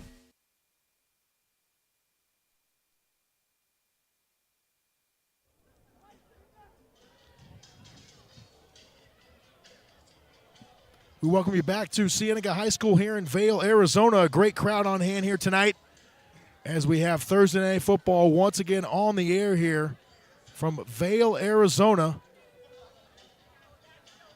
And Ed, always a great time down here in Vail. Yes, it is. As we mentioned, a full house here on our side. Good crowd over there full for house. McClintock as well. Student section is good. We've got 2 sets of cheerleaders down on the field. James will get some really good shots of the young ladies, and as they continue to work, they are doing a fantastic job. The young ladies are tonight. They are always doing a great job entertaining the fans here. As you see the special teams unit flying down there, that was the wedge buster you saw there for Cienega. Going down there and trying to make things happen.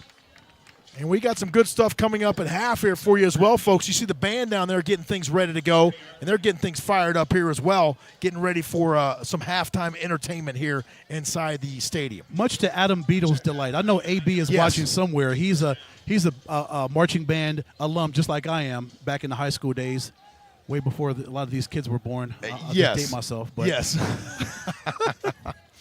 Yeah, high school band for me was a long time before Adam was even thought about. Before a lot of these kids were born. No kidding. Back to live action now. 1:21 remaining here in our first half. A handoff up the middle, stopped that time by the Cienega defense and Manuel Griego.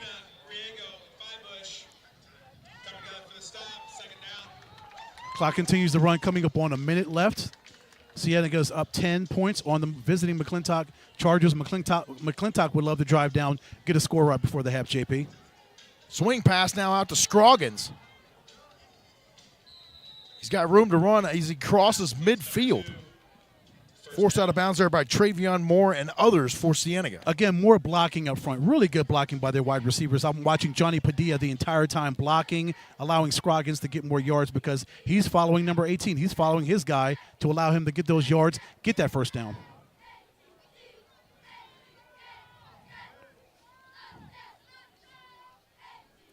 Knutson rolls out to his right. Completes the ball out to the 45-yard line. Johnny Padilla on the reception that time for Cienega. Thank you, Ed. There we go. I hit the wrong button and messed up the score there for a second. Second and 7 on the 49 for McClintock. 46 seconds remaining here in the first half as Coach Steve Sween is getting ready to join us here at halftime. Always good to see him. And I'm excited to talk to Coach Sween about a really good football game here tonight as well, Ed. So Coach came up with a smile, so things must be pretty good for the team. Right? False start assessed to McClintock. He's got to like that right there. So that'll back the Chargers up 5 yards. 46 seconds remaining here in our first half. And a really fun night out here in Southern Arizona, as always.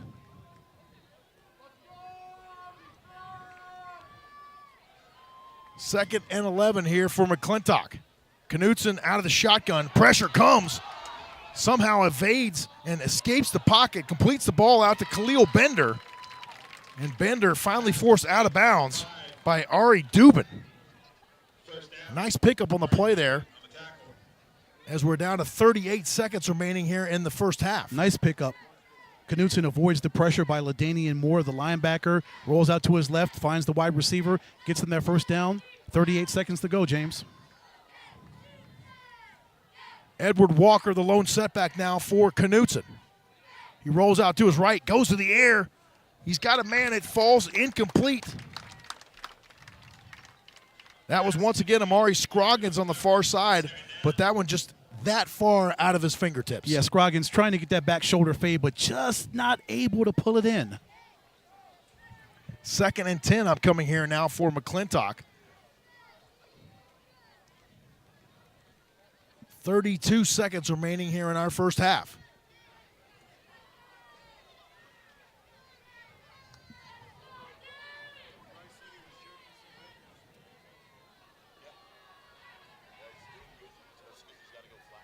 Knutson from an empty backfield. He goes over the top. It's complete to Scroggins. Inside the 5-yard line. He's knocked off his feet there by Ethan Billings. And Amari Scroggins almost taking that one in the end zone. Almost did. Great throw from Knutson to Scroggins. Offensive line blocked. They kept his pocket. They kept his pocket clean for Knutson to watch, look back there and find Scroggins. Got open right over the middle. And great accurate throw from number 12 to number 2. So McClintock and Coach Fell very wise to call a timeout right here. You do not want to waste this opportunity. You sure don't. Inside the opponent's red zone here with 21 seconds remaining in the first half. Yes, this is a big drive for them, as you mentioned. This is a big one for 21 seconds left to go. They're down 10. They love to punch it into the end zone, get a score, get them a little bit closer before halftime hits. Don't forget to stay with us here at half. We'll be joined by the strength and conditioning coach for the Cienega Bobcats, Mr. Steve Schween. Always a pleasure to talk with him and get the latest vibe on what's going on down here with Cienega Athletics as far as it's related to the strength and conditioning program, which goes across all sports. Yes, it does. Not just football. He takes care of all these athletes here. Wow, what a job he's got, huh? Indeed.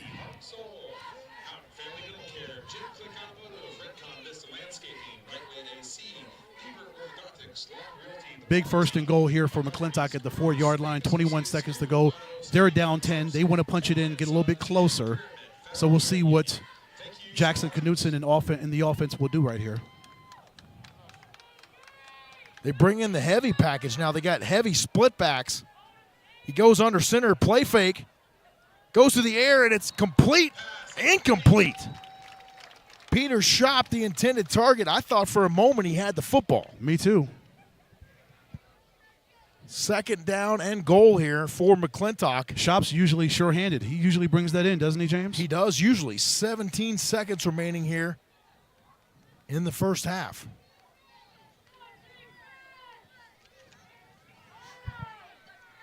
Now they'll respot the ball left hash at the 4-yard line. Once again, Knutson under center. Full house backfield.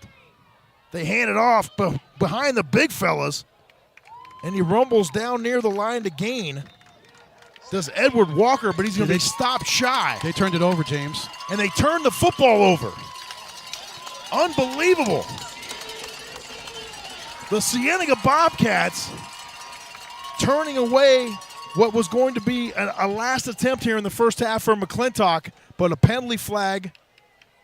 Unsportsmanlike conduct assessed to McClintock.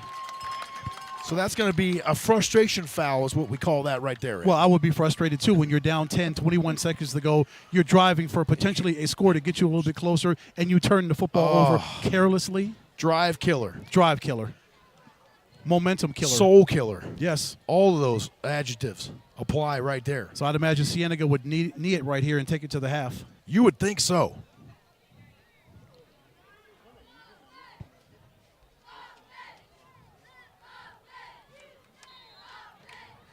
Ten seconds remaining here in the first quarter. And it looks like they will indeed kneel this one down and go to the half with a 10-point lead. They will indeed as the final 8 seconds tick off the clock here. And we have reached halftime here at Cienega High School. A good one for you here on the Epic Sports Network.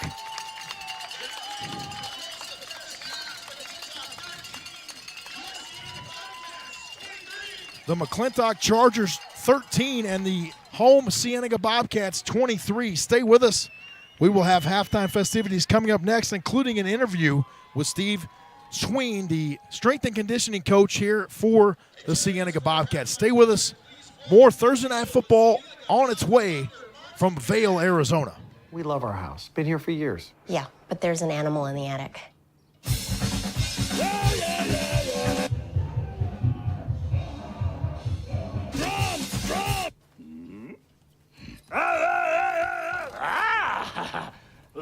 At least Geico makes bundling our home and car insurance easy. We save a lot.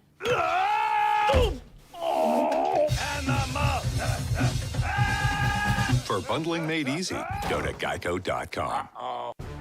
Epic Wings, your wing spot since 1982, is now open in Glendale. Our Epic Wings and tenders are fresh, never frozen, and our breadsticks, sauces, and dips are made from scratch daily. It's that tradition of unwavering quality since 1982 that our customers have grown to love and why we have been named Best Wings time and time again. Come visit our newest location at 95th Avenue and Camelback in Glendale. Epic Wings, proud supporter of Thursday Night Football on the Epic Sports Network. I'm Marty Smith, and I'm a host and reporter for ESPN. When this opportunity came my way to become a member of Pit Boss Nation, I just started laughing, honestly. I started laughing because I was like, first of all, it fits right in my wheelhouse, but second, it's another way to build community. So I'm ready to crank that thing up.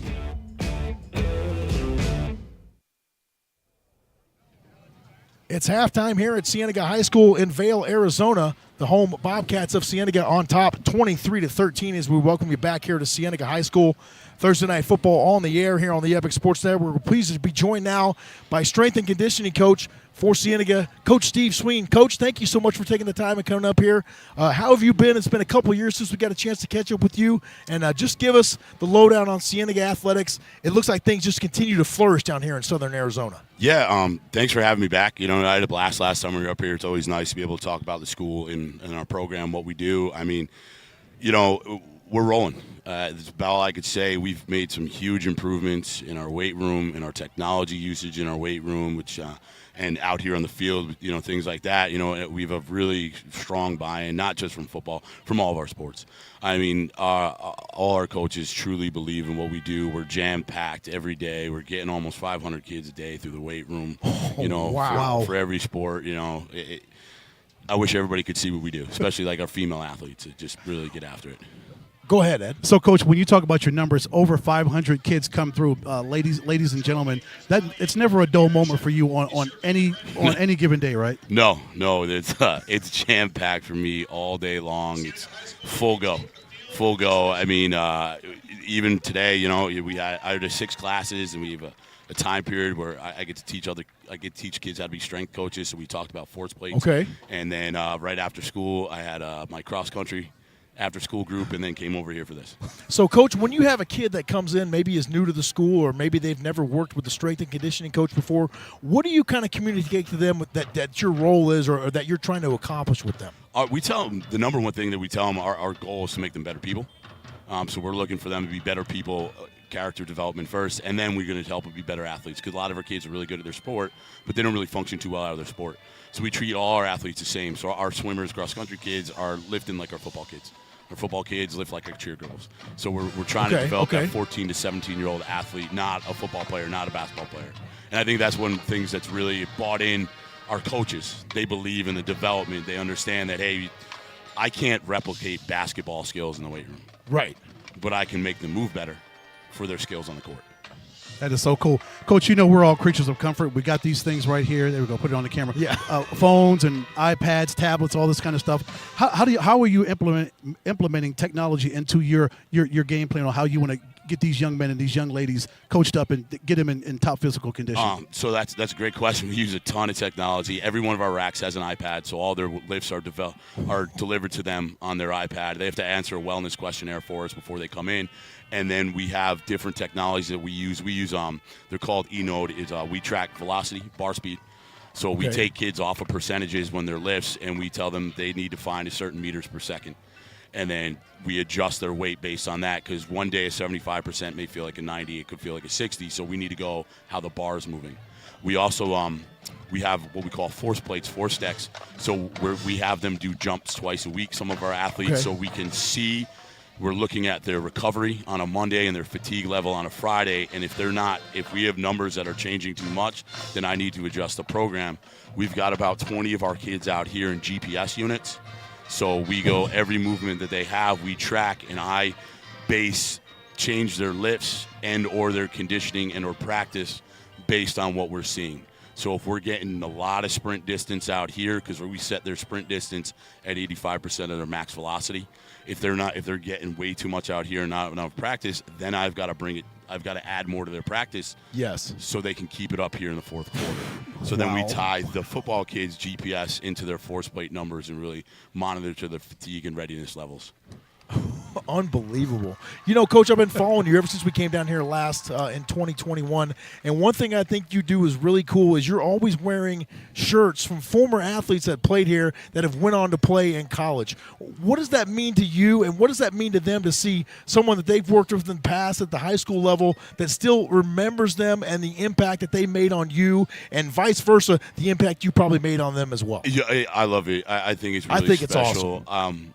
I still don't even know how it started, but they love it. Like, I got the coolest collection of college shirts, but it means a lot to them. It means a lot to me. 7% of all of our kids are going to go play college sports. 7%. So 7% of high school kids make it into college, and so those 7 are really special. Mm-hmm. And they did what they wanted to do. In fact, what we did today is I actually FaceTimed one of my former athletes. Okay. Because a current athlete, we had brought up how when he was a sophomore, he saw this guy, CJ Hangartner. He was playing with you guys last year. He had hit a 275 power clean. CJ's not the biggest kid. And this kid remembered it. And he's like, yeah, I think about it all the time. I want to be like CJ. I want to be like, well, here you go. Let's FaceTime him. So we FaceTimed CJ. He told CJ the story. CJ's out in Iowa playing at Simpson. Okay. It made his entire day. So connected a former athlete with a current athlete through college shirts and all that good stuff. See, that's how it's supposed to be, right? Yeah. That's how it's supposed to work, because the younger generation is supposed to look up to the older kids that maybe have come through, and maybe some of those names are on the wall in the gymnasium, and maybe some of those names are on the wall in the weight room, right? We actually have our back wall is a senior wall. Okay. So the kids, when they're seniors, they take a picture with me, and we put it up on the wall. So they make it through the program 4 years. My whole back wall is our senior athletes. That is so cool. That is outstanding. Yes. That is outstanding stuff. Coach, it's a beautiful night tonight, but, of course, there's nights when it's like unbearably hot out here. Yeah. So that's when the strength and conditioning really comes into play as far as attrition and guys being able to hydrate and stay healthy and able to continue to play football. Just speak to the importance of that, of being able to withstand the conditions when they are really bad. Yeah, and that's one of the things that we tell our kids. We train really fast. We have a short amount of time with big groups, so I don't give them the proper scientific rest periods. Right. But we're trained a little bit differently. You couldn't take some kids from other schools and put them in to our program because it would be at a different pace and a different level. So we use a lot of what we have in the weight room as their general physical preparedness. So we put an underlying level of conditioning to them. So when we come out here, we don't really need to run them. Right. And so we're working with that, and then we talk rest and recovery, but they're high school kids, so we pray. We make sure they're drinking water all day. Yes. You always got to have a jug with them, all that good stuff. That's good stuff right there. Coach, how many kids do you think maybe get turned away or maybe turned off of weightlifting or strength training because maybe they were shown the wrong way from a coach that was maybe had good intentions but really didn't know what he was doing, and now that's affected them down the line? And how important is that for you to really instill that proper technique from the get-go, and something that's important as weightlifting where you could really injure yourself if you're not doing it correctly? Yeah, we go super slow. We slow cook our beginners. Whether they're a junior or a freshman, they've got to go through the beginning program, and everything is broken down technically really slow for them. And they're like, okay, when are we going to lift? When are we going to go hard? Well, when you get it right. We really believe in technical proficiency and making sure that everything's they're ready to go proper, because we don't want our kids turned away from that. Sure. We started a Olympic weightlifting club last year, and we sent 5 kids to nationals, USAW nationals, and 2 of them placed in the top 10. That's cool. So we're like super proud that we got that going on. We now have like 30 kids that are Olympic weightlifting. Wow. That is so cool. That is something else. Coach, give us your thoughts on the first half of football. What have you seen from your guys? I'm fired up. They came out with intensity. They're ready to go. They're taking what we talk. We talk to them all the time, and sometimes they come out slow. But we get them going. Like, we have a great game day lift, and they get super fast and aggressive. We said we got to take that out and translate it out. So they'll lift on game day as well? Yeah, every one of our athletes lifts on game day. Wow, that's great stuff.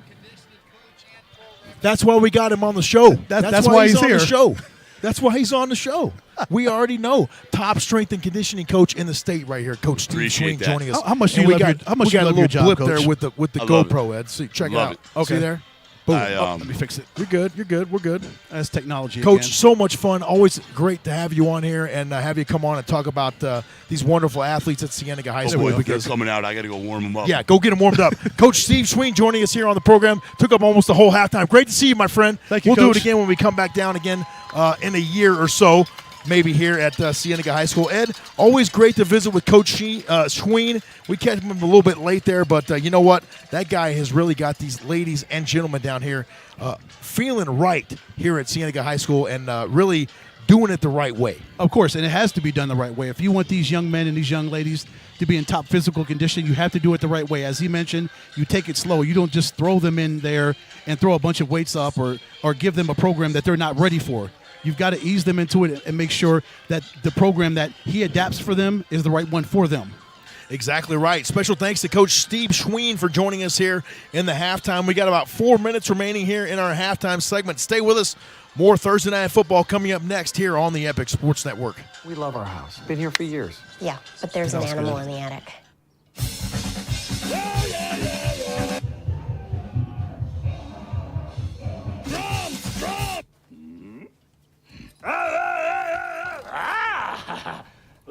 At least Geico makes bundling our home and car insurance easy. We save a lot.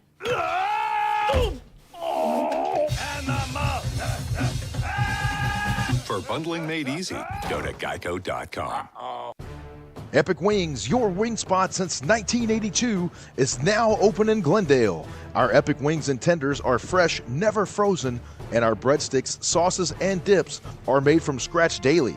It's that tradition of unwavering quality since 1982 that our customers have grown to love and why we have been named Best Wings time and time again. Come visit our newest location at 95th Avenue and Camelback in Glendale. Epic Wings, proud supporter of Thursday Night Football on the Epic Sports Network. I'm Marty Smith, and I'm a host and reporter for ESPN. When this opportunity came my way to become a member of Pit Boss Nation, I just started laughing, honestly. I started laughing because I was like, first of all, it fits right in my wheelhouse, but second, it's another way to build community. So I'm ready to crank that thing up. Epic Wings, your wing spot since 1982, is now open in Glendale. Our Epic Wings and tenders are fresh, never frozen, and our breadsticks, sauces, and dips are made from scratch daily. It's that tradition of unwavering quality since 1982 that our customers have grown to love and why we have been named Best Wings time and time again. Come visit our newest location at 95th Avenue and Camelback in Glendale. Epic Wings, proud supporter of Thursday Night Football on the Epic Sports Network. Whether you're looking to burn calories or are on the path to earning your black belt, there is a Brazilian Jiu-Jitsu class that covers exactly what you're searching for. Kids, teens, and adults of all skill levels, ages, and walks of life have turned to Brazilian Jiu-Jitsu for decades. Contact Gracie Baja North Phoenix 480-887-8673 and sign up for your free trial class today. Gracie Baja North Phoenix. Jiu-Jitsu for everyone.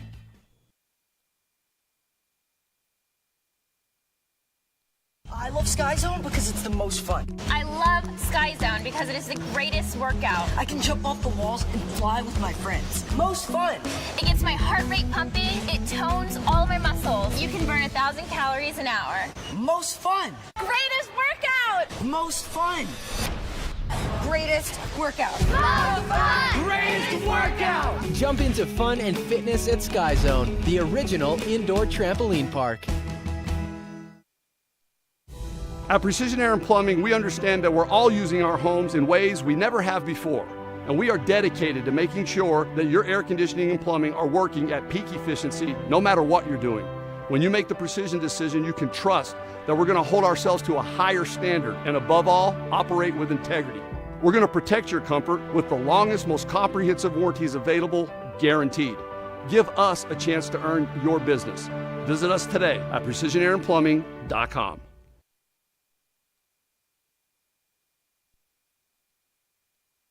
Fire up the lights. It's high school football. Streaming live on EasyTV.com. Friday Night Red Zone brings you all the action from divisions across the state. See your kids, your neighbors. Tomorrow's stars today. Friday Night Red Zone on EasyTV.com.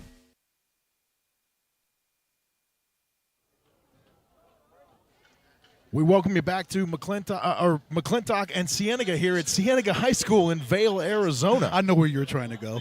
We're about ready for our second half of action here between the Bobcats and the Chargers. Cienega on top, 23-13. We welcome you back here.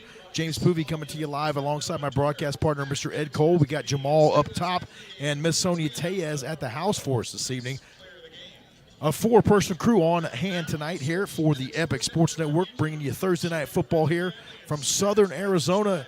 Special shout-out once again to Coach Steve Schween for joining us. Always a pleasure to visit with him and get the pulse of the strength and conditioning program here at Cienega, which, Ed, sounds like it's on point, my friend. Oh, it's in great position. Just sitting here talking to the coach and just feeling his energy that he has for all of his programs, not just the football program. They are in good shape here at Cienega. He's even got these guys lifting on game day. So they're ready to go, and they're monitoring things and really putting science to work, and that's about all you can do, right? Yeah. Just let technology work for you and let the young men and young ladies do their work, keep them healthy, and keep them strong. We are about ready for our second half here from Cienega High School. We'll step aside, take a very short timeout, and return with the kickoff of half number 2 here on the Epic Sports Network. Stay with us. Back to Vail, Arizona in 30 seconds. With 6 Valley locations, Burrito Express is your place to go for the best burrito in town. This is Burrito Express.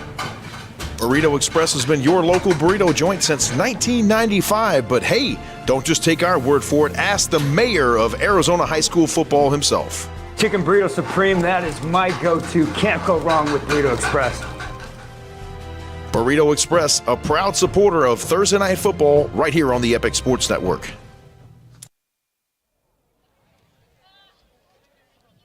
Second half about to commence here as we welcome you back to Cienega High School in Vail. The Bobcats with the first offensive possession of half number 2. Ari Dubin, who's very, very productive in half number 1 for Cienega, was back deep to receive. Yes, been very active on the defensive end, Dubin has. Big drive here for Cienega. They're up 10. They would love nothing more but to drive down the field, get even more distance, get into the end zone for a score. So this is a crucial drive for both football teams, especially for McClintock as well, for that Chargers defense to get a stop, get their offense back on the field, and not give up any more points, not get any more distance between these two football teams. First down and 10 now for the Bobcats as they get ready for half number 2 here.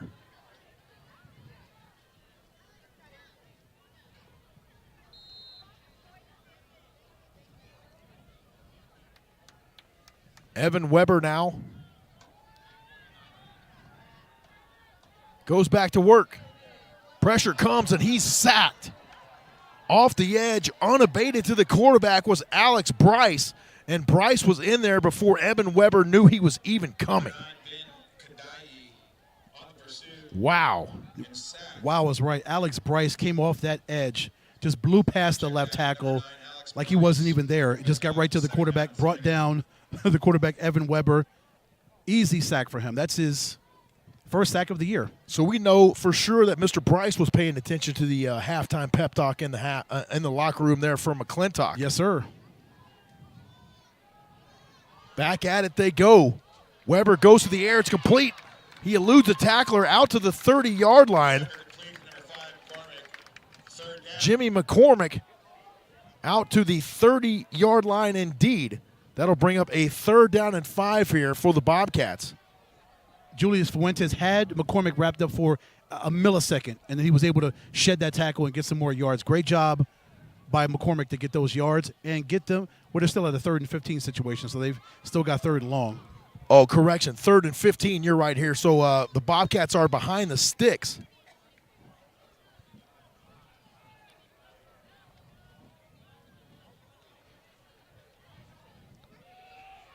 Two by one on the outside now for Weber. He drops back to throw. He's flushed out of the pocket. Keeps the eyes downfield. He's going to throw that one away into the sideline. The only man in the general vicinity was Ari Dubin. And well covered there by McClintock's number 28, Vincent Giglio. And Giglio's been active as well here tonight for the Chargers. He has Evan Weber was on the run because number 66, Talama Tangahia, was after him. Coming into the game with 5 sacks, 4 QB hurries. I guess you can add another one onto his resume as far as QB hurries. But when big number 66, a 235-pounder, comes after you, you better keep on running. Tohangahia has 5 sacks on the season, so you know he is no stranger to getting in that quarterback's face. 4th and 15 now, they'll punt it away. Back deep to receive for McClintock, Khalil Bender. As Evan Weber also doing punting duties here for Cienega. Look at that beauty. Through the Vail night sky, fielded at the 25-yard line. Bender on the run, across the 40, bends it back inside, out to the 50-yard line it goes. And believe it or not, Dufour on the stop that time. Andrew Dufour, 5'10", 225 pounds on the stop there for the Cienega special teams unit. Very nice return by Bender, putting them in great field position, pretty much at the 45-yard line. Great job of Bender getting those yards, getting them in outstanding field position. 10-17 left to go. They're down by 10. 1st down and 10, McClintock. Knutson hands it off. They try to bend it back, and then right there into the teeth of the defense goes Edward Walker. Manuel Griego on the stop. Among others there for Cienega. They did a great job that time with outside contain. Yes, they did. Griego, also Matt Fibush was back there. Fibush, 5'10", 185-pound junior. Griego, 6'2", 215. A lot of beef back there to bring down Edward Walker, James. 2nd down and 10. Knutson looks to throw. The pressure comes. The ball's out. And somehow McClintock is able to pounce on it. Edward Walker with the recovery there for the Chargers. And now the McClintock offense having some trouble here as the Cienega defense is going to pin their ears back here and come after Jackson Knutson. The pressure came from number 25, Zion King. We said his name quite a few times in the first half. We're starting off the second half saying his name again, the defensive lineman, the senior, 5'9", 190, gets back there in the backfield and puts pressure on Knutson, forcing him, knocking the football away and putting them in a 3rd and 37 situation. Would you say 3rd and Tonopah? Can I use your line? 3rd and Tonopah. That's a perfect time for that one right there, Ed. And this is Tonopah and then some down here in southern Arizona. 23-13 now. In our position, this is 3rd in Glendale. Yes, it is, right? 3rd in Avondale from here. The stands once again rumbling now. 3 by 1 on the outside for Knutson. He goes to the air. It's complete. And still on his feet, that is Khalil Bender across the 50, a stiff arm, and across the 40 all the way down to the 35-yard line. Finally ridden out of bounds there by Sean Cadena. But how about that pitch and catch? And McClintock right now on the move. What a crusher for that defense. 3rd and 37. All you had to do is hold Khalil Bender, but they were not able to. Knutson hits the ball, hits Bender. He gets the ball. He gets the separation, gets away from the defensive backs down the field for the 1st down on the 17-yard line. What a absolute crusher for that defense. They couldn't stop him on 3rd and 37. Jackson Knutson with Edward Walker in the backfield. He rolls out to his right, sets his feet, and now he's going to have to come back the other way with it. The pressure comes. He climbs the pocket and throws it away. How about the defensive effort in the backfield there from Cienega? Courtesy of number 25, Zion King. Also Manuel Griego. And Griego, once again, number 50. He's all around the football tonight for the Bobcats defense. And you listen to the fans around them. Of course, they're like, where's the intentional grounding? There's no wide receiver nearby. Nobody in the area. Nobody. But I believe he might have been outside the tackle box. He was there, outside so the that box. might be why there was no flag on that one right there. Yeah, but of course, the hometown team, they want the call for their defense. Well, of course.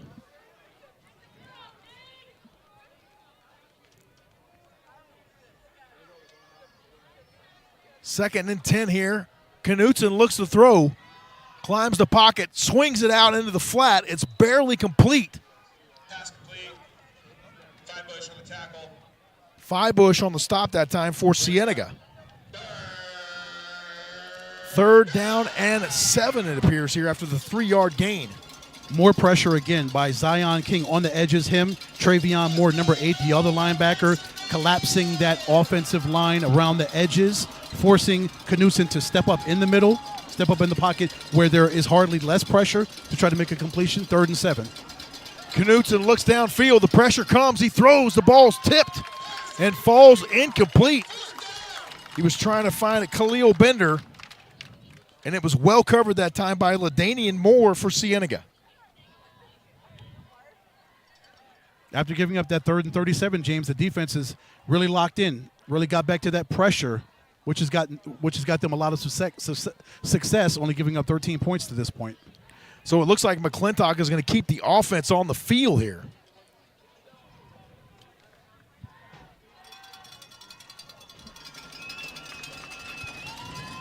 The stands rumbling here on 4th down. Knutson looks to throw. The pressure's there. He's got to throw it away. And that should be an intentional grounding, and there it is. Yep. The flag comes out. He was definitely not out of the pocket that time. And so now that will be assessed to McClintock. And you see number 52 charging in there, Matt Fibush, coming up a little bit lame there at the end of that play, so we'll keep our eye on him. It looks like Fibush might be staying on the field to go back on offense here, as Cienega will regain possession. Great job with that defense coming back after giving up that 3rd and 37. That would have demoralized most defenses that weren't really prepared or thought that they could give up a 3rd and 37, but they buckled down on the successive plays, got that pressure again on Knutson, Fibush, Zion King also again in on that play, so they went back to what their bread and butter, putting the pressure on the quarterback. That's exactly right. 1st down and 10, Cienega now going the other way with it. Evan Weber's going to hand it off. And now you got to think the Cienega Bobcat team hands it off to Jimmy McCormick. And right now, you're going to want to pound the rock and run some of that clock out with a 10-point lead here. Exactly. Especially if your run game has been effective, which it has tonight for Cienega. Yes, sir. Lots of cowboy hats out here tonight, Ed Cole. Must be Western night tonight. It must be. Or it might just be Cienega. Oh, concessions in 5 minutes. 5 minutes, and I got to tell you something, Ed. I was over there. This might be the best concession stand in Arizona. Really? They got everything over there. Very well organized. Great stuff. Weber calls his own number out to the 45-yard line.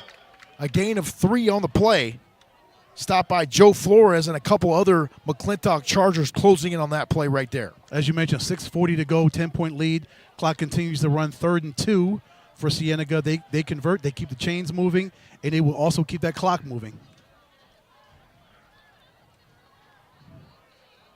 Evan Weber gets some final instructions from his coaching staff. He goes out there. He'll relay it to his guys as they get in formation, JP. The McClintock Chargers and the Cienega Bobcats. 3rd down here for Cienega. 2 by 1 on the outside for Weber. They hand it off. Once again, into traffic. He's going to be close to the line. They try to push him forward. That was Jimmy McCormick on the carry. You saw him run into traffic there and then lower the headgear and give that 2nd, maybe even 3rd effort. And they do indeed move the chains for Cienega. 1st down. 6 minutes remaining in the 3rd quarter. Strong piece of running by McCormick. Daniel Navarez, number 51, was the first guy to meet him right there at the line of scrimmage. As soon as he got the handoff, he was able to shake that off and continue to fight through more defenders to get that 1st down. Clock runs under 6 minutes to go. They got a 1st and 10 on the 43, JP.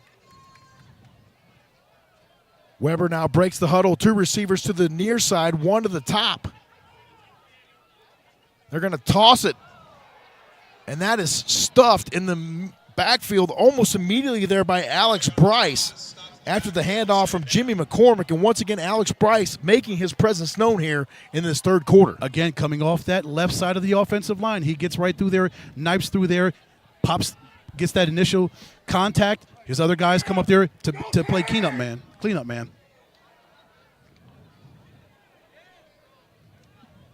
Both of these defenses standing on their heads so far in this third quarter, James. We're 7 minutes in. These defenses are not buckling at one bit.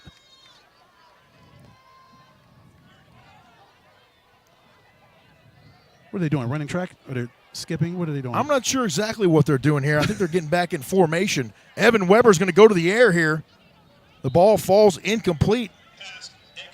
The only guy in the general area was Aiden Billings.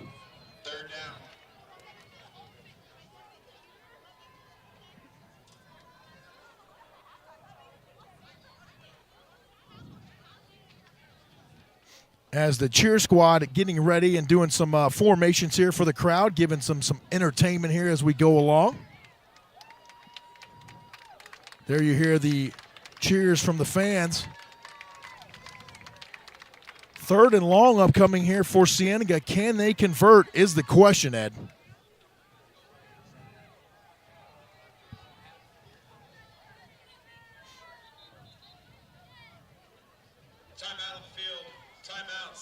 Cienega calls a timeout. Timeout on the field called by the Cienega Bobcats. So we'll step aside and take that timeout with them. You're watching Thursday Night Football here on the Epic Sports Network. Stay with us. More to come in 1 minute. Epic Wings, your wing spot since 1982, is now open in Glendale. Our Epic Wings and tenders are fresh, never frozen, and our breadsticks, sauces, and dips are made from scratch daily. It's that tradition of unwavering quality since 1982 that our customers have grown to love and why we have been named Best Wings time and time again. Come visit our newest location at 95th Avenue and Camelback in Glendale. Epic Wings, proud supporter of Thursday Night Football on the Epic Sports Network. Whether you're looking to burn calories or are on the path to earning your black belt, there is a Brazilian Jiu-Jitsu class that covers exactly what you're searching for. Kids, teens, and adults of all skill levels, ages, and walks of life have turned to Brazilian Jiu-Jitsu for decades. Contact Gracie Baja North Phoenix 480-887-8673 and sign up for your free trial class today. Gracie Baja North Phoenix. Jiu-Jitsu for everyone. We welcome you back here to Cienega High School. 4:43 remaining in our third quarter. Evan Weber goes to the air. He had a man, and the ball is tipped. Alex Bryce once again.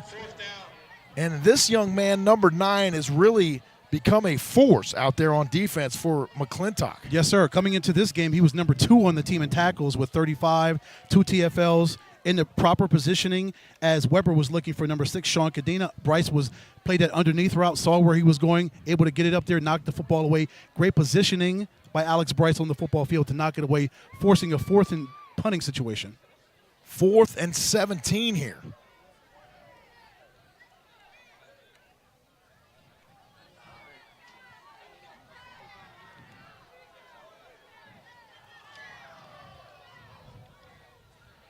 How about that punt right there from Evan Weber? Khalil Bender back deep to receive, but that's going to take a Cienega bounce inside the 15-yard line and down at the 13. So a nice net there for the quarterback, who also doubles as the punter for Cienega, Mr. Evan Weber. Very nice punt. I got my stats. He's averaging about 39 yards a punt. That was a really good punt right there. So that's more than good enough for his average. And I got to tell you, you can punt for a long time in the NFL. Let me tell you what. You better believe it. Ray Guy did it for a long time, didn't he? You better believe he did, and did it really well. Yes, he did. 4.5 minutes remaining here in our third quarter. We hope you're enjoying tonight's ball game. We had a good one for you here, 23-13. If you're joining us late, it was back and forth for the majority of that first half. And now McClintock back on offense here. Knutson out to the far side, a tunnel screen. It's complete to Bender across the 20-yard line and brought down over there by Travion Moore for Cienega.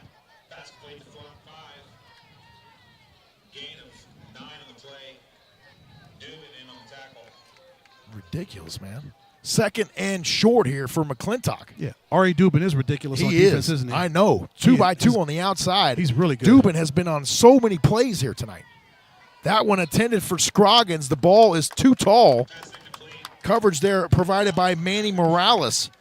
And Morales, 16 tackles on the season, 8 solo, 8 assists, and a TFL for the senior. Knutson put a lot of speed on that football, right? He did. Scroggins, I don't think he was thinking it was going to come to him that fast. He had to extend out, and he wasn't able to bring it in because he did throw it and put a lot of I want you to on see that. how these stands are rumbling here at McClintock High School, ladies and gentlemen. I'll give you that second or third shot, however you want to call it there.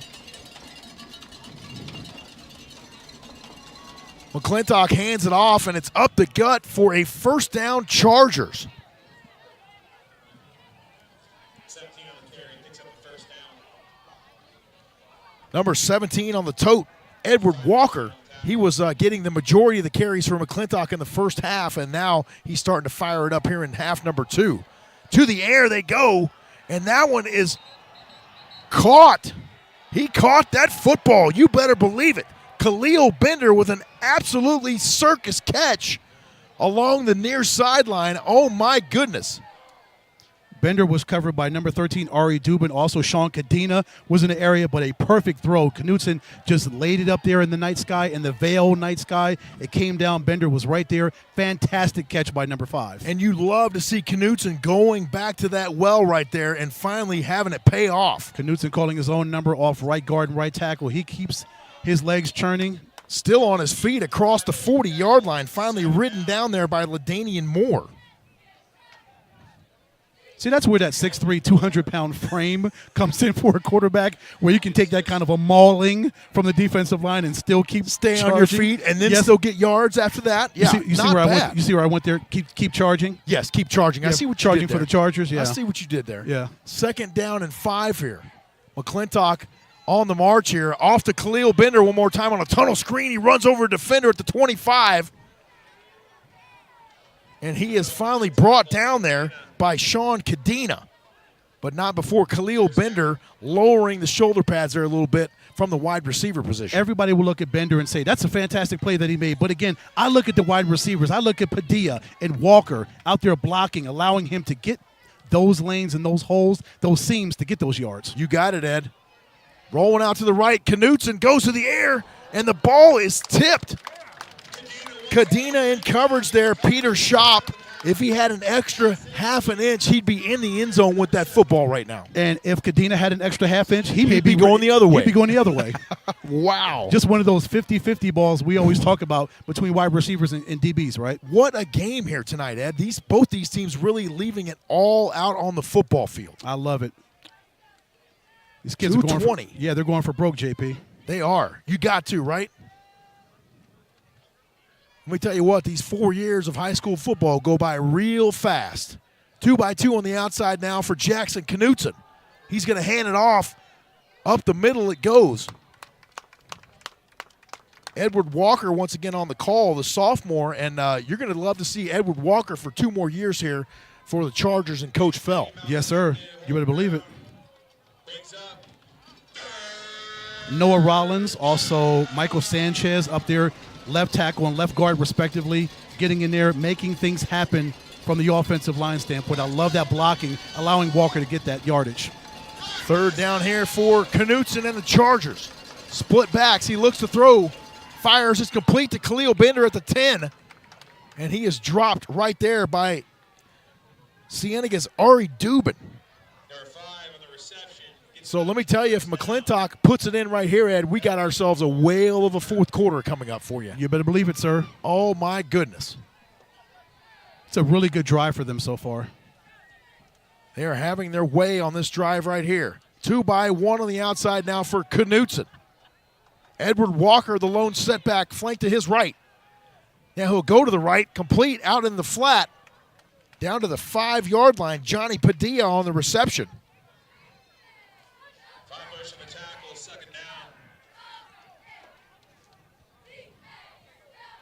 Matt Firebush gets credit for that tackle. As well he should. Second and goal here. Actually, it's second down and a couple yards. They can get the first down without the touchdown. A little misdirection, and then Edward Walker is swallowed up immediately there by the Cienega defense. A host of tacklers in there for Cienega that time, led by Matt Feibush. We've called Feibush a couple times here tonight. Yes, sir. Feibush, also number 50, Manuel Griego. We've said his name a lot tonight. Number 50 has been all over the place here tonight for the Bobcats. Yep, 50, 25, 52. They've all been active tonight. Third down for Knutson and the Chargers. He goes to the air on a little cross, and it's incomplete. The penalty flag comes in. They were trying to find Amari Scroggins, and I'm going to believe they're going to be a little DPI on that right there, Ed. We'll see. Possibly could be. It was in the vicinity of... Defensive holding is the call. Defensive holding, yeah.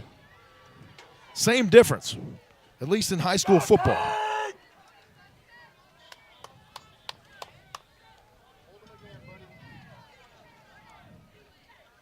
What a rapidly moving third quarter, James, as we 18 seconds away from the fourth quarter. It's been a really entertaining quarter. Even though nobody scored, it's been a lot of up and down, seesaw action, up and down the field. I'm liking what I'm seeing from these two football teams. They are going for it all.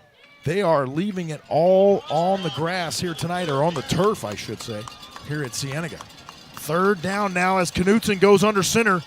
He hands it off, and then swallowed up in the backfield is J.J. Flakes, courtesy of Julian Rios. How about the pursuit in the middle there by the Cienega Bobcats? Rios, 6 foot, 255, a senior, knifes through that offensive line, brings down the running back.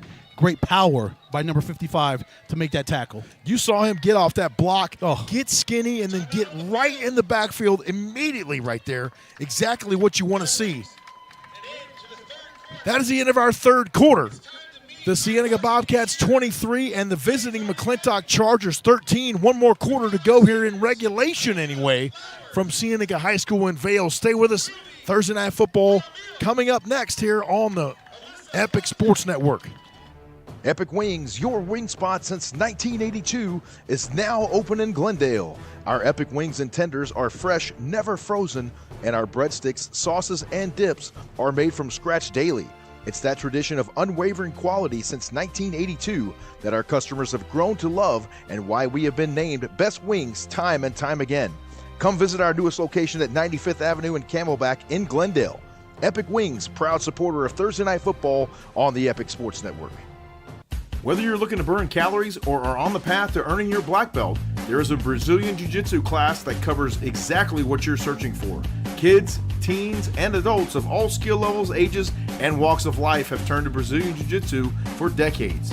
Contact Gracie Baja North Phoenix 480-887-8673 and sign up for your free trial class today. Gracie Baja North Phoenix. Jiu-Jitsu for everyone.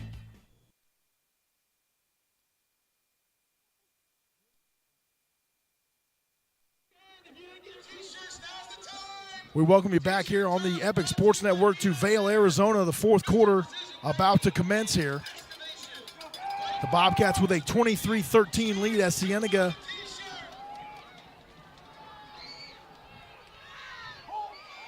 Jackson Knutson calls his own number, and he's in there for the touchdown. McClintock scoring on the first play of quarter number 4. And now we have a penalty flag on the play. Things just continue to get tighter here.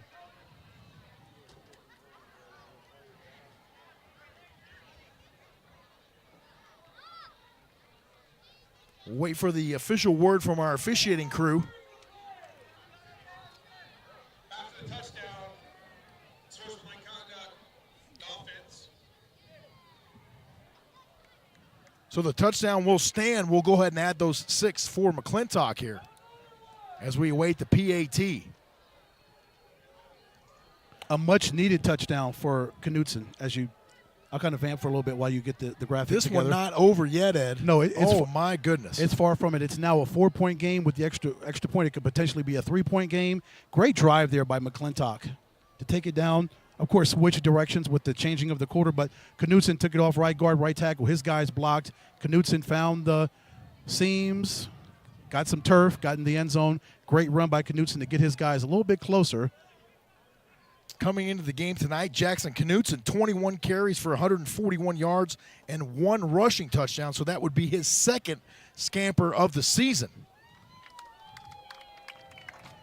And now the McClintock Chargers will come on for the PAT.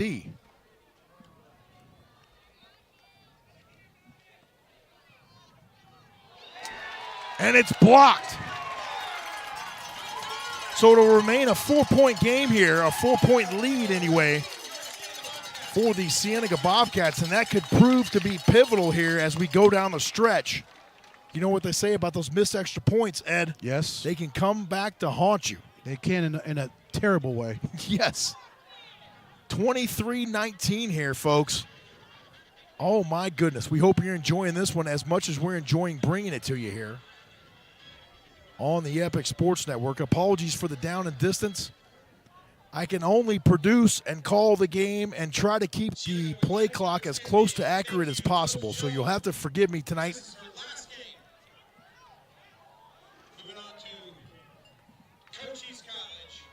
What a tremendous drive for the Chargers. Down 10, knowing they had to get a score. They took it down the field, and they ended it the way that every offense would like to end a drive, with 6 points. Yes. With a touchdown, they get you a little bit closer to 4.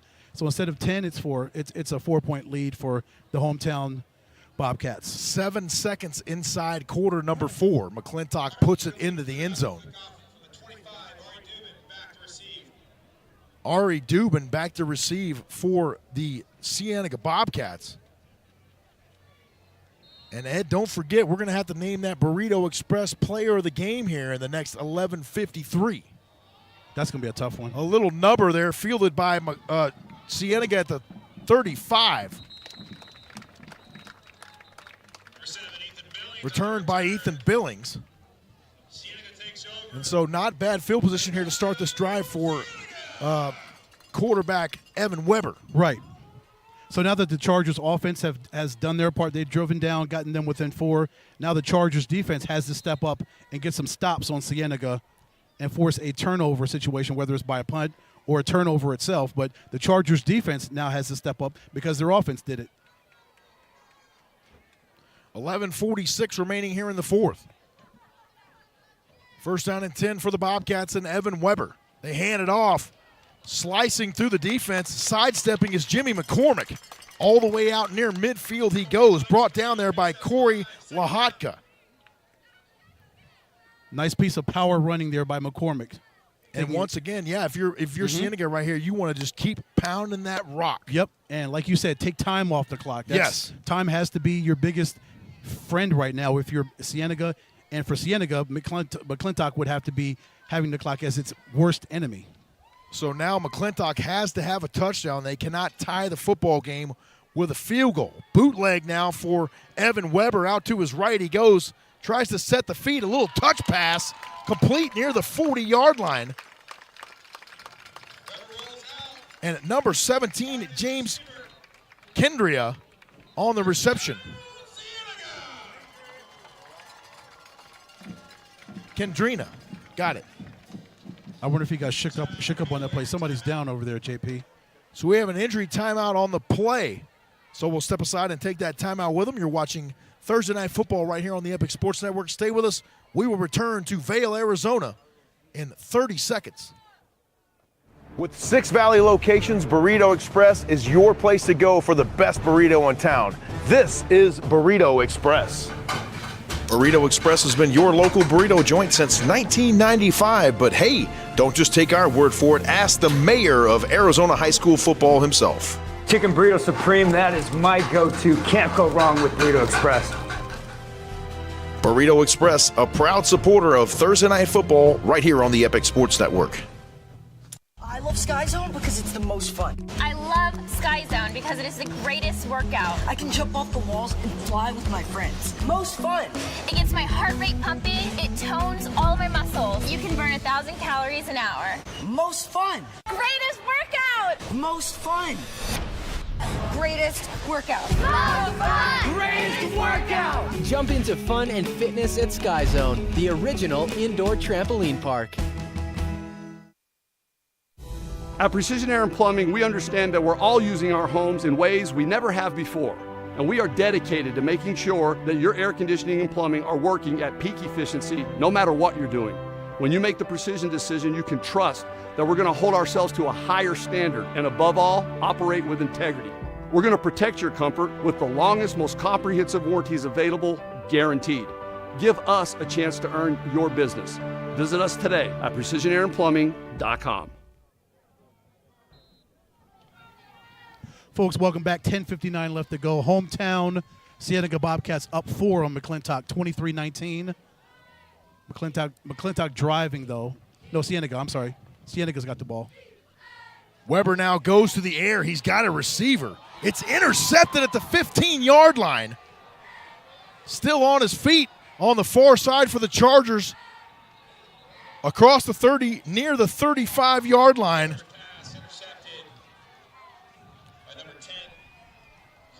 Sammy Ruiz on the interception there, the backup quarterback, the sophomore getting it done on defense there from McClintock, and that could be a tide turner, Ed. It really could. Cienega was potentially driving for another score to get them even further away as far as the scoreboard's concerned, but they turned the ball over yet again. McClintock in really good field position. They dodge a big bullet. Offense goes back on the field. Jackson Knutson in his offense gets another shot. 10:27 here now as McClintock back on offense once again here in quarter number 4. They've already scored with 3 seconds into the quarter. Knutson goes to the air. They're wasting no time, and they try to find Khalil Bender down the field. It falls incomplete. Julius Fuentes in at quarterback now. All right, Fuentes in at quarterback here for McClintock. So we can only assume that Knutson might be banged up or could be on the training table. We don't want to make any assumptions there. Obviously, 3-by-1 on the outside now for Julius Fuentes. Fuentes comes near side. The ball falls incomplete. Trying to connect with Johnny Padilla over here on the near side.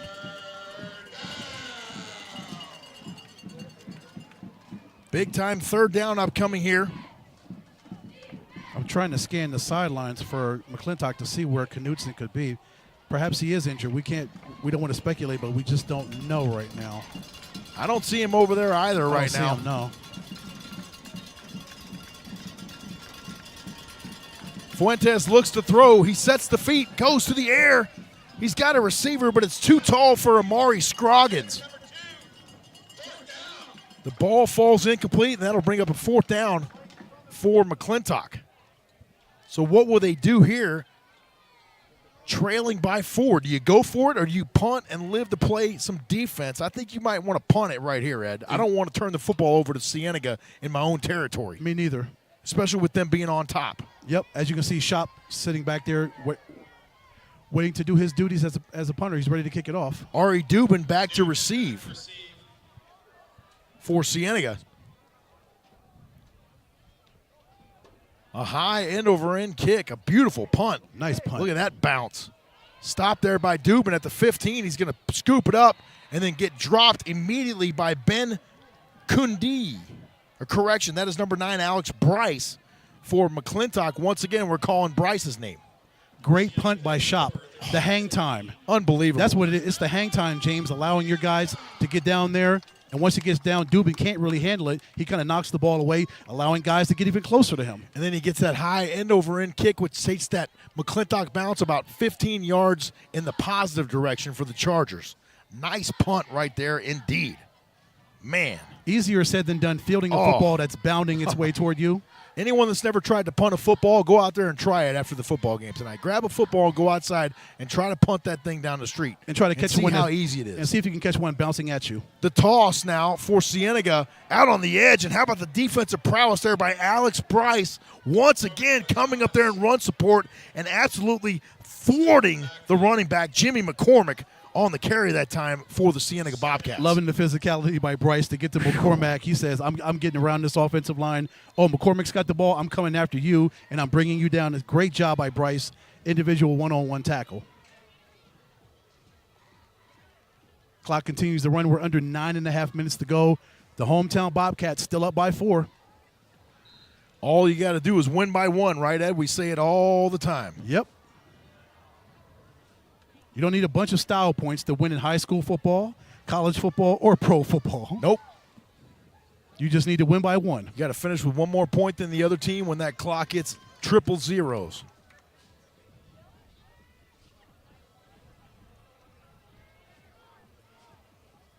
A little misdirection there. Cienega coming near side with a full head of steam. Runs over a defender near the 20-yard line. Aiden Billings on the tote that time. And the 5'10", 165-pound sophomore bearing down on that McClintock defense. Nice run by Billings. Picks up 9 yards. Gets some 3rd and 2 in the 15. Big run there on 2nd and long.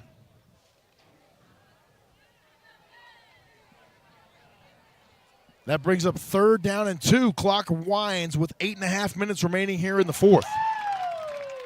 Penalty flag on the play.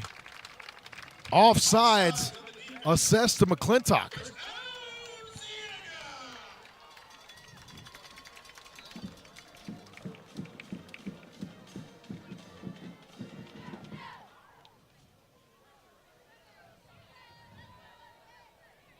First down and 10 for the Bobcats from their own 28-yard line. 23-19 our score as we approach 8 minutes remaining in the 4th. Evan Weber hands it off to Jimmy McCormick. And McCormick goes off right guard for about 3 yards. Finally stopped there by Corey Lahotka. We've said it quite a few times during the broadcast, the importance of running the football. If you're Cienega, to maintain this 4-point lead, let that clock continue to run as it's coming under about 7.5 minutes. So if you have a strong running game, offensive line blocks for you, you can get your running backs to run. If you can get your quarterback to get out there in space and run, that's exactly what you want the Bobcats, if you're on offense, to run the football and let that clock continue to run. You want to keep that thing inbounds and keep that clock moving. Weber now with a little misdirection. They swing it out. It's complete. Once again, Aiden Billings on the carry. And that's positive yardage. And once again, the clock continues to move. 7 minutes now inside the 4th. Yep, exactly what you want the Bobcats on offense to do. Continue to move that football, keep that clock running.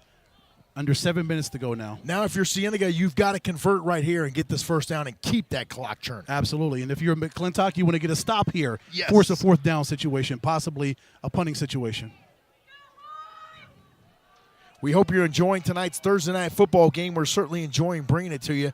3-by-1 on the outside now for Evan Weber. He's going to fake the give, call his own number, and then get blasted in the middle by who else? Ooh. Number 9, Alex Bryce. Oh, my goodness. Headhunting in there for the Chargers. Look out. There goes that man. Yes, Alex Bryce, also number 22, Ruben Paul Marin. But it was primarily Alex Bryce with number 22 in cleanup duties.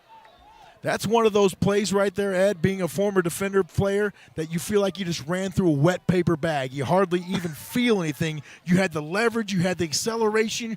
Alex Bryce had all of it right there on that play. That makes me get up in the morning right there. You know, it may feel good and easy for the defensive player, but for the offensive player to get a hit, it's the exact hit like opposite. That, right. It's like you get hit, like you got hit by a Mack truck. Yeah, exactly. And you're going full speed down the freeway, and all of a sudden, bam, boom. Yep, you get mollywopped. 4th and 2 as we figure out what exactly is going on the field. Clock continues to wind here. I'm sure Cienega should be okay with the clock continuing to wind.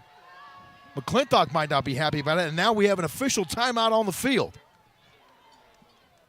Timeout, Cienega.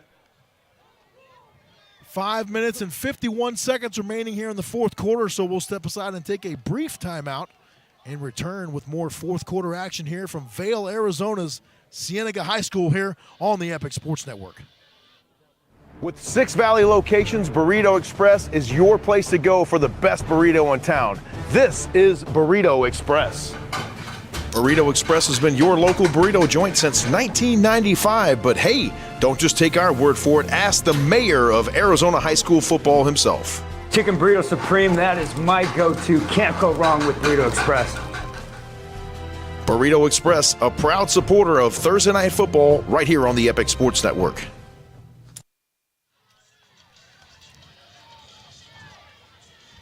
5 minutes and 51 seconds remaining here in Cienega between the Bobcats and the McClintock Chargers. We welcome you back to Vail, Arizona.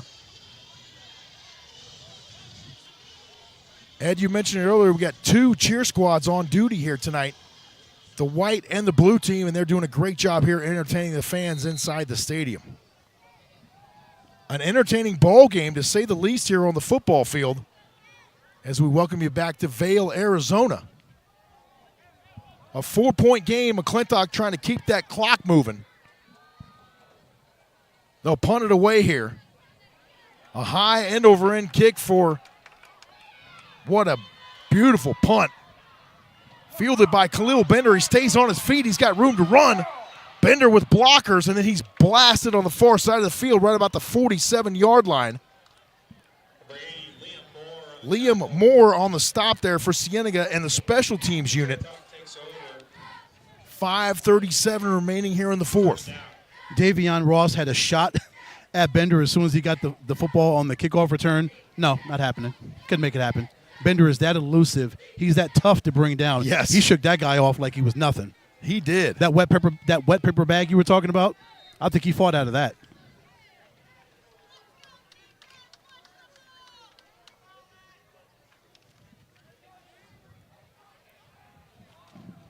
First down and 10 now for McClintock.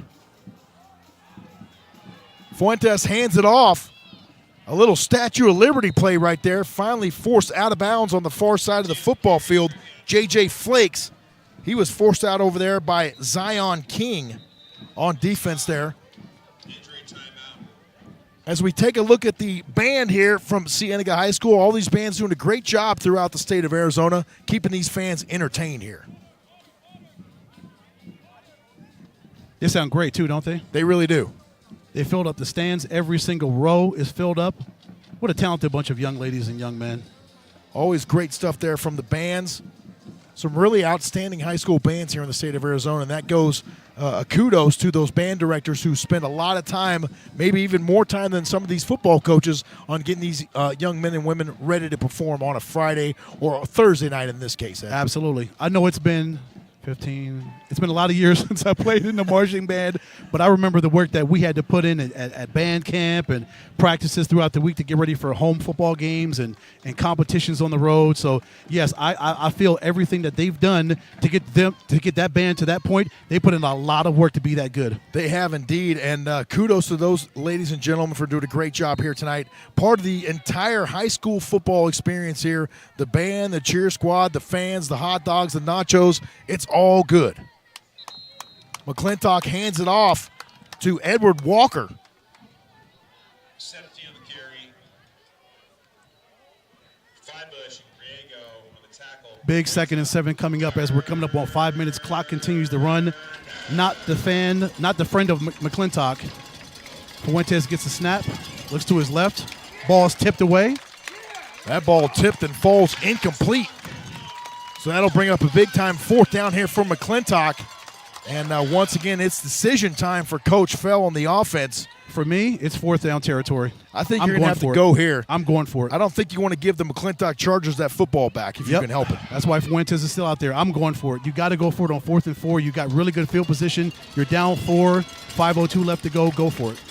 The stands rumbling here at Cienega High School. Fuentes back to pass. He pump fakes, goes to the air.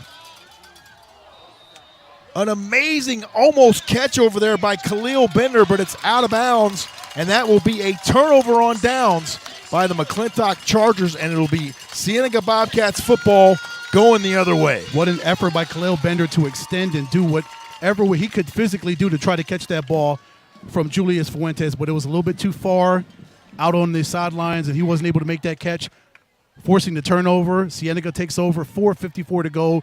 They are at the 45. They're at their own 45-yard line, so they're in really good field position. Back again, Evan Weber to, let's see if they continue to run that football, James, run that clock, continue to run the clock, and have McClintock run their timeouts. They've got 3 left, McClintock does. Evan Weber now hands it off. They go right into the teeth of the defense, giving it to Jimmy McCormick. And McCormick pounds out about 3, maybe 4 yards right there and keeps that clock moving. 2nd and 7 on the 45. Jimmy Weber looking at his coaching staff, getting those instructions, those all-important instructions on what to run. Yes. They get more important as that clock ticks down as we're under 4.5 minutes remaining here in the fourth quarter. Yep. But this one not over yet. A 4-point game, and one play could turn the tide of this one here. Protecting the football is paramount for Cienega on this drive. Oh, my goodness, is it. 2nd and 7 here for Evan Weber in the offense. He checks with the sideline. One last confirmation on the play call. Coach wants them to hurry up and get that thing snapped. They hand it off in the middle to Jimmy McCormick, and he is stoned immediately there by Daniel Navarez.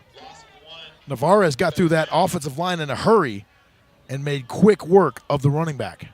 And here's the thing. If they get a stop right here, it's 3rd and 9 on the 46. If they get a stop, McClintock, they're going to force a punting situation. They're down 4. They've got plenty of time left, so why waste your timeouts? You got 3 of them. Save them. You've got to cover these guys really well on this play right here. And for the defensive line, you cannot overrun the play and give them additional running lanes if the protection breaks down, because, as we know, Evan Weber can hurt you with the legs. Yeah, empty back set. There's nobody back there, so you assume he's throwing the football. Tight trips left. He goes that way. Complete to Sean Cadena. Very close to the line to gain. It's going to be about a yard or 2 shy. So that's going to bring up a 4th down and 2. And now what do you do right here if you're Cienega? Or you roll the dice and try to convert? Yeah. Or do you give the ball back to McClintock and play some defense? If you're gutsy, you go for it, but I don't know. That's why they paid the coaches. That's why they paid the coaches the big bucks, man. That's right. Oh, my goodness. That's why. That's 4th down and 2, and they're going to keep the offense on the field. – Try to draw them off sides. And they did indeed jump. A little hard count right there. And Tonga Uia was the one that jumped that time, judging by his reaction. Number 66 there for McClintock. And so that was huge for Cienega. And you see, Ed, the clock continues to move. Lack of focus, loss of focus there for McClintock. On a 4th and 2, you know they're going to try to draw you off sides. That's when you got to stay strong, block everything else out that's going on in your mind. You cannot give up an offsides call right there. Now the Bobcats could be a 1st down away from victory here as they hand it off inside. Once again, Jimmy McCormick on the carry. Stopped on the play there by McClintock's Daniel Navarez once again. And we have a freight train going by right here, Ed. I thought I heard some rumbling, so I didn't know if that was a plane coming in right here or what. Wow. Train track's that close. Timeout on the field, so we'll step aside and take that timeout with them. You are watching Thursday Night Football here on the Epic Sports Network. We'll be back for more 4th quarter action at Cienega High School in just a minute. I love Sky Zone because it's the most fun. I love Sky Zone because it is the greatest workout. I can jump off the walls and fly with my friends. Most fun. It gets my heart rate pumping. It tones all of my muscles. You can burn 1,000 calories an hour. Most fun. Greatest workout. Most fun. Greatest workout. Most fun. Greatest workout. Jump into fun and fitness at Sky Zone, the original indoor trampoline park. At Precision Air and Plumbing, we understand that we're all using our homes in ways we never have before. And we are dedicated to making sure that your air conditioning and plumbing are working at peak efficiency no matter what you're doing. When you make the precision decision, you can trust that we're going to hold ourselves to a higher standard and, above all, operate with 23-19 as we welcome you back here to Cienega High School in Vail. A 4-point ball game with 2:08 remaining here in the 4th. Weber's going to keep it himself. Across the 40 he goes. He stays in bounds. Brought down on the play there once again by number 66, Tunguhia, but again, a penalty flag on the play. All right, let's see if that's on McClintock, if they lost their composure a little bit. Who's it on?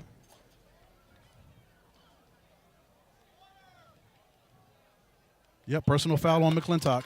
Personal foul assessed to McClintock. Oh.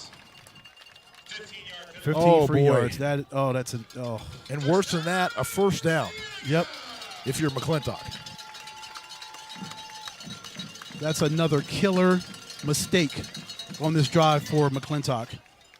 They jumped on the offsides when Weber tried to draw them offsides. They bid on that. Yes. And now they get a personal foul, gives them 15 more free yards. Now the clock is running, and they're well within McClintock's zone. The clock is running. Let's get that clock running and matched up here right quick. 1:50 and counting. Weber in the pistol formation. He's got Bender right behind him. Two receivers at the top, one to the near side. McCormack, I'm sorry. Wrong roster. Two to each side now, actually, for Evan Weber. He's going to wait till that play clock gets down, and that official starts doing this number right here. Weber hands it off inside. A gain of 3 or 4 yards maybe there for Jimmy McCormick. Nice run by McCormick. Once again, the clock. Timeout on the field called by Cienega, which I don't quite understand. Maybe that was called by McClintock. I don't see why Cienega would call a timeout right there. But regardless, 1:25 remaining here in the fourth.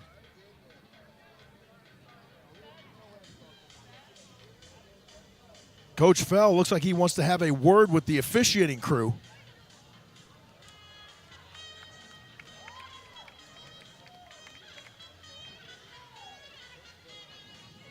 As I think we finally caught the cheerleaders doing their poses here, Ed. Every time I try to cut over to them, they've just wrapped up, but I think we might have caught them this time finally. Yeah. So maybe interesting stuff here on the field as we get ready for the final 1:25. Oh, wow. The tension, you can almost cut it with a knife in here. And speaking of tension, we're trying to figure out who our Burrito Express player of the game is. There's a couple worthy candidates at this point. Quite a few worthy candidates. So we will have to announce that here in the next 1:25. We'll have to make our decision, Ed. 2nd and 7 on the 20 for Cienega. They're trying to run this clock out, get 1:25 off this clock, get their 3rd victory of the season. Be a big win for them. It would indeed.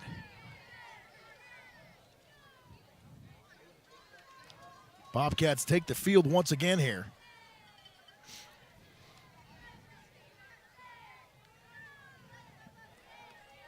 Weber hands it off inside.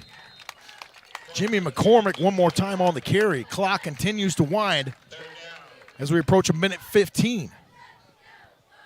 Nice push by the offensive line. McCormick sees the left side open. Gets a few more yards. 3rd and 2 on the 15. Coming up on a minute to go. 2 more timeouts left for McClintock, and they burn one of those right here. With 1:04 remaining in our fourth quarter, so we'll take a brief timeout and return for more Thursday Night Football right after this. Stay with us. Fire up the lights. It's high school football. Streaming live on EasyTV.com. Friday Night Red Zone brings you all the action from divisions across the state. See your kids, your neighbors. Tomorrow's stars today. Friday Night Red Zone on EasyTV.com.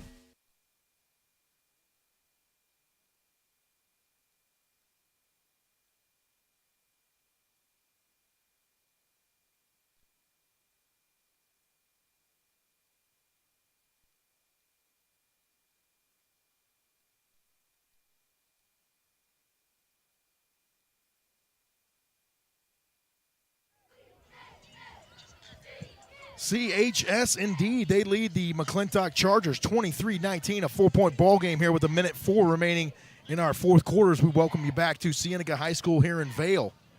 A 4-point game as the McClintock Chargers and the Cienega Bobcats. Cienega trying to shut the door on this one right now. 3rd down and 2. Don't forget to stay with us for the presentation of the Burrito Express Player of the Game. Jimmy McCormick one more time. Through the middle. That'll be a 1st down for Cienega, and that might just about do it. One more timeout remaining for McClintock. We'll see if they elect to burn it here. They haven't called for it yet. As we are down to 52 seconds remaining in our ball game. Yeah, they're in victory formation now. Cienega is. You wonder if McClintock's going to burn the timeout after this snap right here? Cienega will down the football, and that looks like it will be it. So the Cienega Bobcats will line up for the handshake line, and the last 20 seconds of the game will run off here in Vail, Arizona. We hope you folks had a great night here tonight. Thank you. Thank you, sir. The Bobcats getting the home victory here tonight as the last 8 seconds run off the clock. 23-19, a 4-point ball game here, Ed. What a fantastic evening here at Cienega High School. Yeah, 23-19. What a hard-fought victory for the hometown Cienega High School Bobcats. They run their record to 3-2. McClintock falls to 3-2, snaps their 2-game winning streak. Big win for them over a quality opponent. What more can you say about their defense? Only giving up 23 points. Offense wasn't the strongest, but they did what they were able to do, get those 23 points. I mean, the Cienega's defense holding McClintock to 19 points. And Ari Dubin, we have decided, will be our Burrito Express player of the game. Congratulations, number 13, Ari Dubin, the Burrito Express player of the game, as the McClintock Chargers fall to the Cienega Bobcats 23-19. Congratulations to Cienega. We're going to take a couple commercial timeouts here. And when we return, we'll get Ari Dubin up here in the broadcast booth to celebrate with him and talk about his performance here tonight. Ed's going to take over the controls, and I'm going to go grab Mr. number 6 here, or number 13, I should say, Ari Dubin. Stay with us here for the postgame show. Down there. We love our house. Yeah, been here for years. Yeah, but there's an animal in the attic.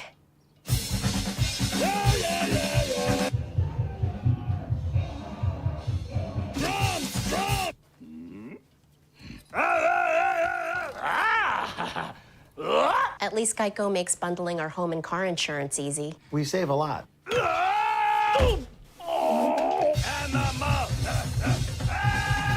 For bundling made easy, go to geico.com. Epic Wings, your wing spot since 1982, is now open in Glendale. Our Epic Wings and tenders are fresh, never frozen, and our breadsticks, sauces, and dips are made from scratch daily.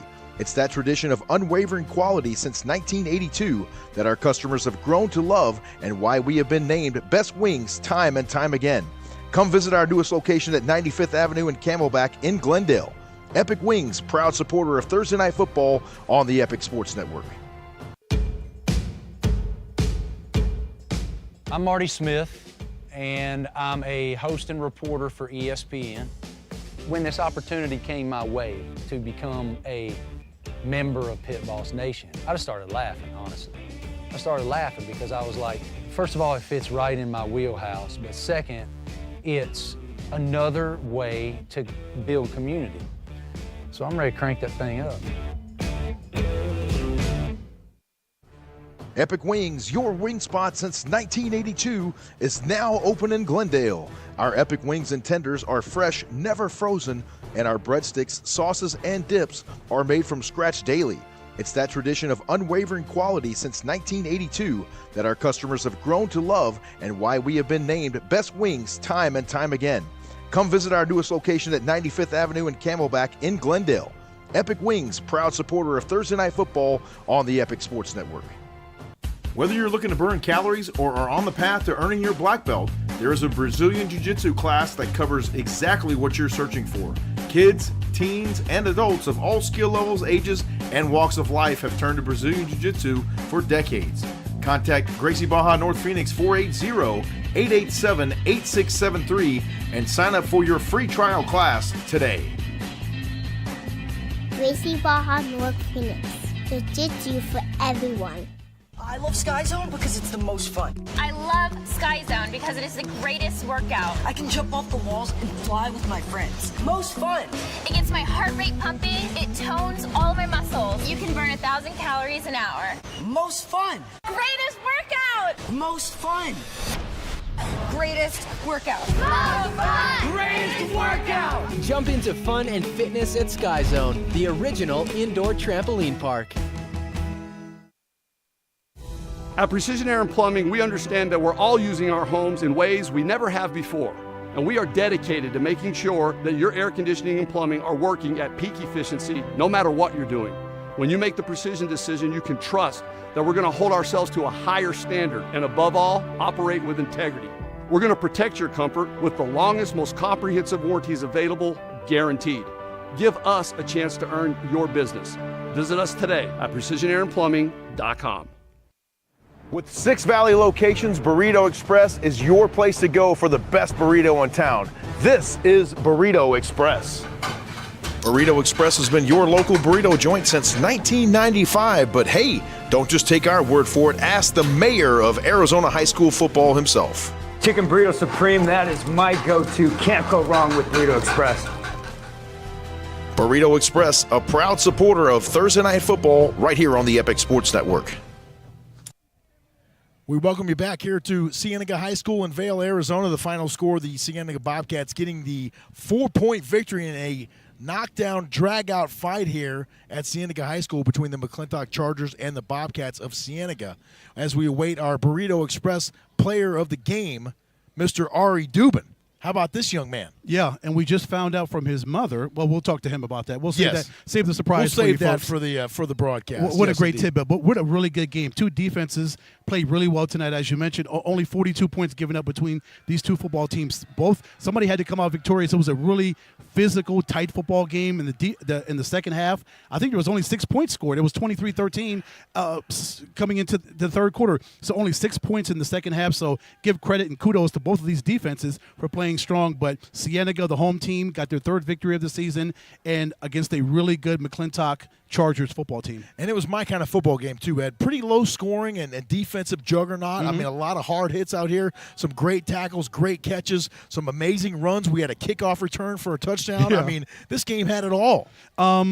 Early on, it didn't look that good. It wasn't the prettiest of games because both teams were kind of turning the ball over at a high rate. True. A lot of mistakes were made. But we always talk about halftime adjustments. We saw the adjustments were made properly on both of these football teams. And again, both of these defenses buckled down strong in the second half. Only 6 points given up in the second half. A really good football team, a really good broadcast for us to come down. It was great for us to come down and bring you what we hope you enjoyed was a really good football game. Yes, indeed. It was fun here. A 4-point game, as we mentioned, and we're going to take a short commercial timeout and be joined by the Burrito Express player of the game, Mr. Ari Dubin. So stay with us here, and we'll be back in 1 minute here on the Epic Sports Network post-game show.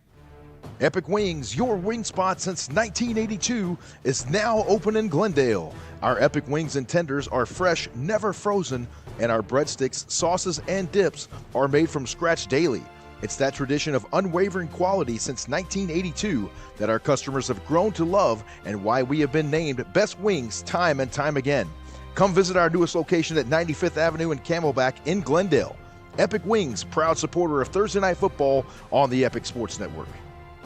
Whether you're looking to burn calories or are on the path to earning your black belt, there is a Brazilian Jiu-Jitsu class that covers exactly what you're searching for. Kids, teens, and adults of all skill levels, ages, and walks of life have turned to Brazilian Jiu-Jitsu for decades. Contact Gracie Baja North Phoenix 480-887-8673 and sign up for your free trial class today. Gracie Baja North Phoenix. Jiu-Jitsu for everyone. We'll be back here on the Epic Sports Network's Thursday Night Football post-game show. We're pleased now to be joined by the Burrito Express player of the game, number 13, Ari Dubin. Ari, you had a whale of a performance here tonight, and it was a back-and-forth game all night long. How was your team able to come out with the victory in a game that really wasn't decided until about the last minute? Yes, sir. So we fought hard. Putting all that work in the weight room this offseason, this whole season, getting after it early in the morning in the summer, early in the morning at school. It really prepares us to go 4, 5, 6 quarters here on a Thursday or Friday night. All right, with your kickoff return, we saw you kick it into a 10th, 12th, 15th gear once you got free of the defenders on special teams. Walk us through that kickoff return. Everything got to go to my teammates, my coaches. They opened it up for me, gave me the opportunity, and I just made it happen. How is it playing for this coaching staff? We came down here 2 years ago and did a Thursday Night Football game. Had a great time when you guys played South Point. Yes, sir. And tonight, an equally great time. Absolutely. How is it playing for this staff? It's fantastic.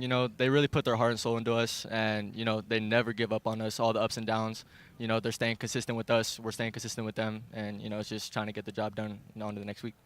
All right, give props to your defense. Only 19 points given up, only 6 in the second half. It was a defensive battle in that second half. Absolutely. Our defense, they really balled out. This team coming in, we knew they were a throw-heavy team, scored a lot of points this year, and we were able to get the job done. Talk about your quarterback, Evan Weber. He plays quarterback. Oh, yeah. He punts. He changes oil on the bus whenever you guys have to go on road trips. What else does this guy do? Yeah, and he does everything for us. He's a great guy in the classroom, too. He's a great student. gets And all there's of a his congratulatory grades. honk There's from a the freight train congratulations going train. by. How about that? He's really the main leader on our team, and he gets everything, keeps us oiled, keeps us going, does everything for us. I'm going to do an off football topic. Mama Bear told me, he told James and I, that you were a champion BMX biker. Tell us about that. Yeah. 28th in the world? 28th for 11-year-olds, folks. So this guy, BMX biking, tell us about that. So to be honest, that's the reason why I'm fast. I did that 6 years, from about 6 to 12, traveled all over the country. Thank my parents for everything. They were able to give me the opportunity to do that, and had a lot of fun with it. Met a lot of great people, great experience. What was your move in BMX? Was it the Harry Larry, or what was your thing? Like, what was the move? I was a skyer, man. I always did those jumps, always hit the jumps, and that's what they knew me as. Do you think that might have helped with some of the toughness as well that you displayed out here on the football field tonight? Absolutely. Being able to jump those jumps and just know that, you know what, I might not land this sucker, so I got to be ready for anything. Yeah, taking those falls, really set me up to be able to take those hits out here on the field and just get up and keep going. We talked to your strength and conditioning coach at halftime. He talked about the importance of the strength and conditioning and getting you guys prepared for a physical game like this. You talked about how you welcome those hits, those hard hits, all back to that strength and conditioning and getting prepared for a physical game like this with McClintock. Oh, yeah. Schwinn, he does everything for us. I've never seen a better strength and conditioning coach. Olympics certified. He really gets us right, with everything. Even puts us on meal plans. He does it all. And how much does that extra work that Coach Sween provides you with and tailors to you guys' specific needs, guys and gals, play into it when it's fourth quarter, the chips are down, you're tired, but you know what? You're like, hey, I got a little bit of extra gas in the tank because we did those reps like 3 weeks ago. Remember that? Let's go. Oh, yeah. No, right? it does everything for us. Oh, yes. Absolutely. We can tell, we can see the body language of the other team, and, we're all up, we're all gassed, we're all ready to go, and, just keep the energy up the whole time, and that's all thanks to Schween. 3 guys that were really active on defense: Julian Rios, Matt Fibush, and also Zion King. Talk about those 3 young men. It seemed like they were after Jackson Knutson pretty much all night. Sorry to interrupt, but it wasn't easy picking this Burrito Express player of the game because you guys had a lot of guys out there balling. We're sitting there going, Ed, what do you think? I don't know. What do you think? Jamal, what do you think? And the fans are saying, go with Ari. Okay, we'll go with Ari then. Yeah, no, if it was my choice, I'd have the whole team here with me. It's not a one-man effort. It's not just me. Fibush is really stepping up in the weight room. He's one of our juniors, and, he's doing a really great job becoming a vocal leader. Julian and Zion keep doing their thing. They put a lot of work into the weight room as well. And, it all goes back to Schween just pushing us and just getting better. Great stuff. Ari Dubin, the Burrito Express player of the game, joining us here in the postgame. Thank you so much, my friend. We appreciate it. And congratulations on the win tonight. Congratulations. That'll do it for us here from Vail, Arizona, Cienega High School. Our final score, the Bobcats of Cienega getting the win tonight over the McClintock Chargers by the final score of 23-19. We hope you enjoyed the broadcast tonight. We certainly enjoyed bringing it to you. For all of our talented Epic Sports Network crew, I'm James Poovey saying so long. Have a great night, and we will see you again next Thursday night as we come to you from Mountain Point High School in Ahwatukee, as it's the Marana Tigers and the Mountain Point Pride girls flag football. That'll be on the air for you next Thursday night at 6:45 p.m. Thank you, Ari. Thanks for joining us here tonight on the Epic Sports Network. We hope you have a safe trip home. Have a great night. And don't forget to tune in tomorrow night for the Friday Night Red Zone right here on the Epic Sports Network and aztv7.com. Have a great night, everyone, and we'll talk to you very soon. Good night, Wait folks. for that thumbs up before we hit the end stream. Good night, folks. Thank you.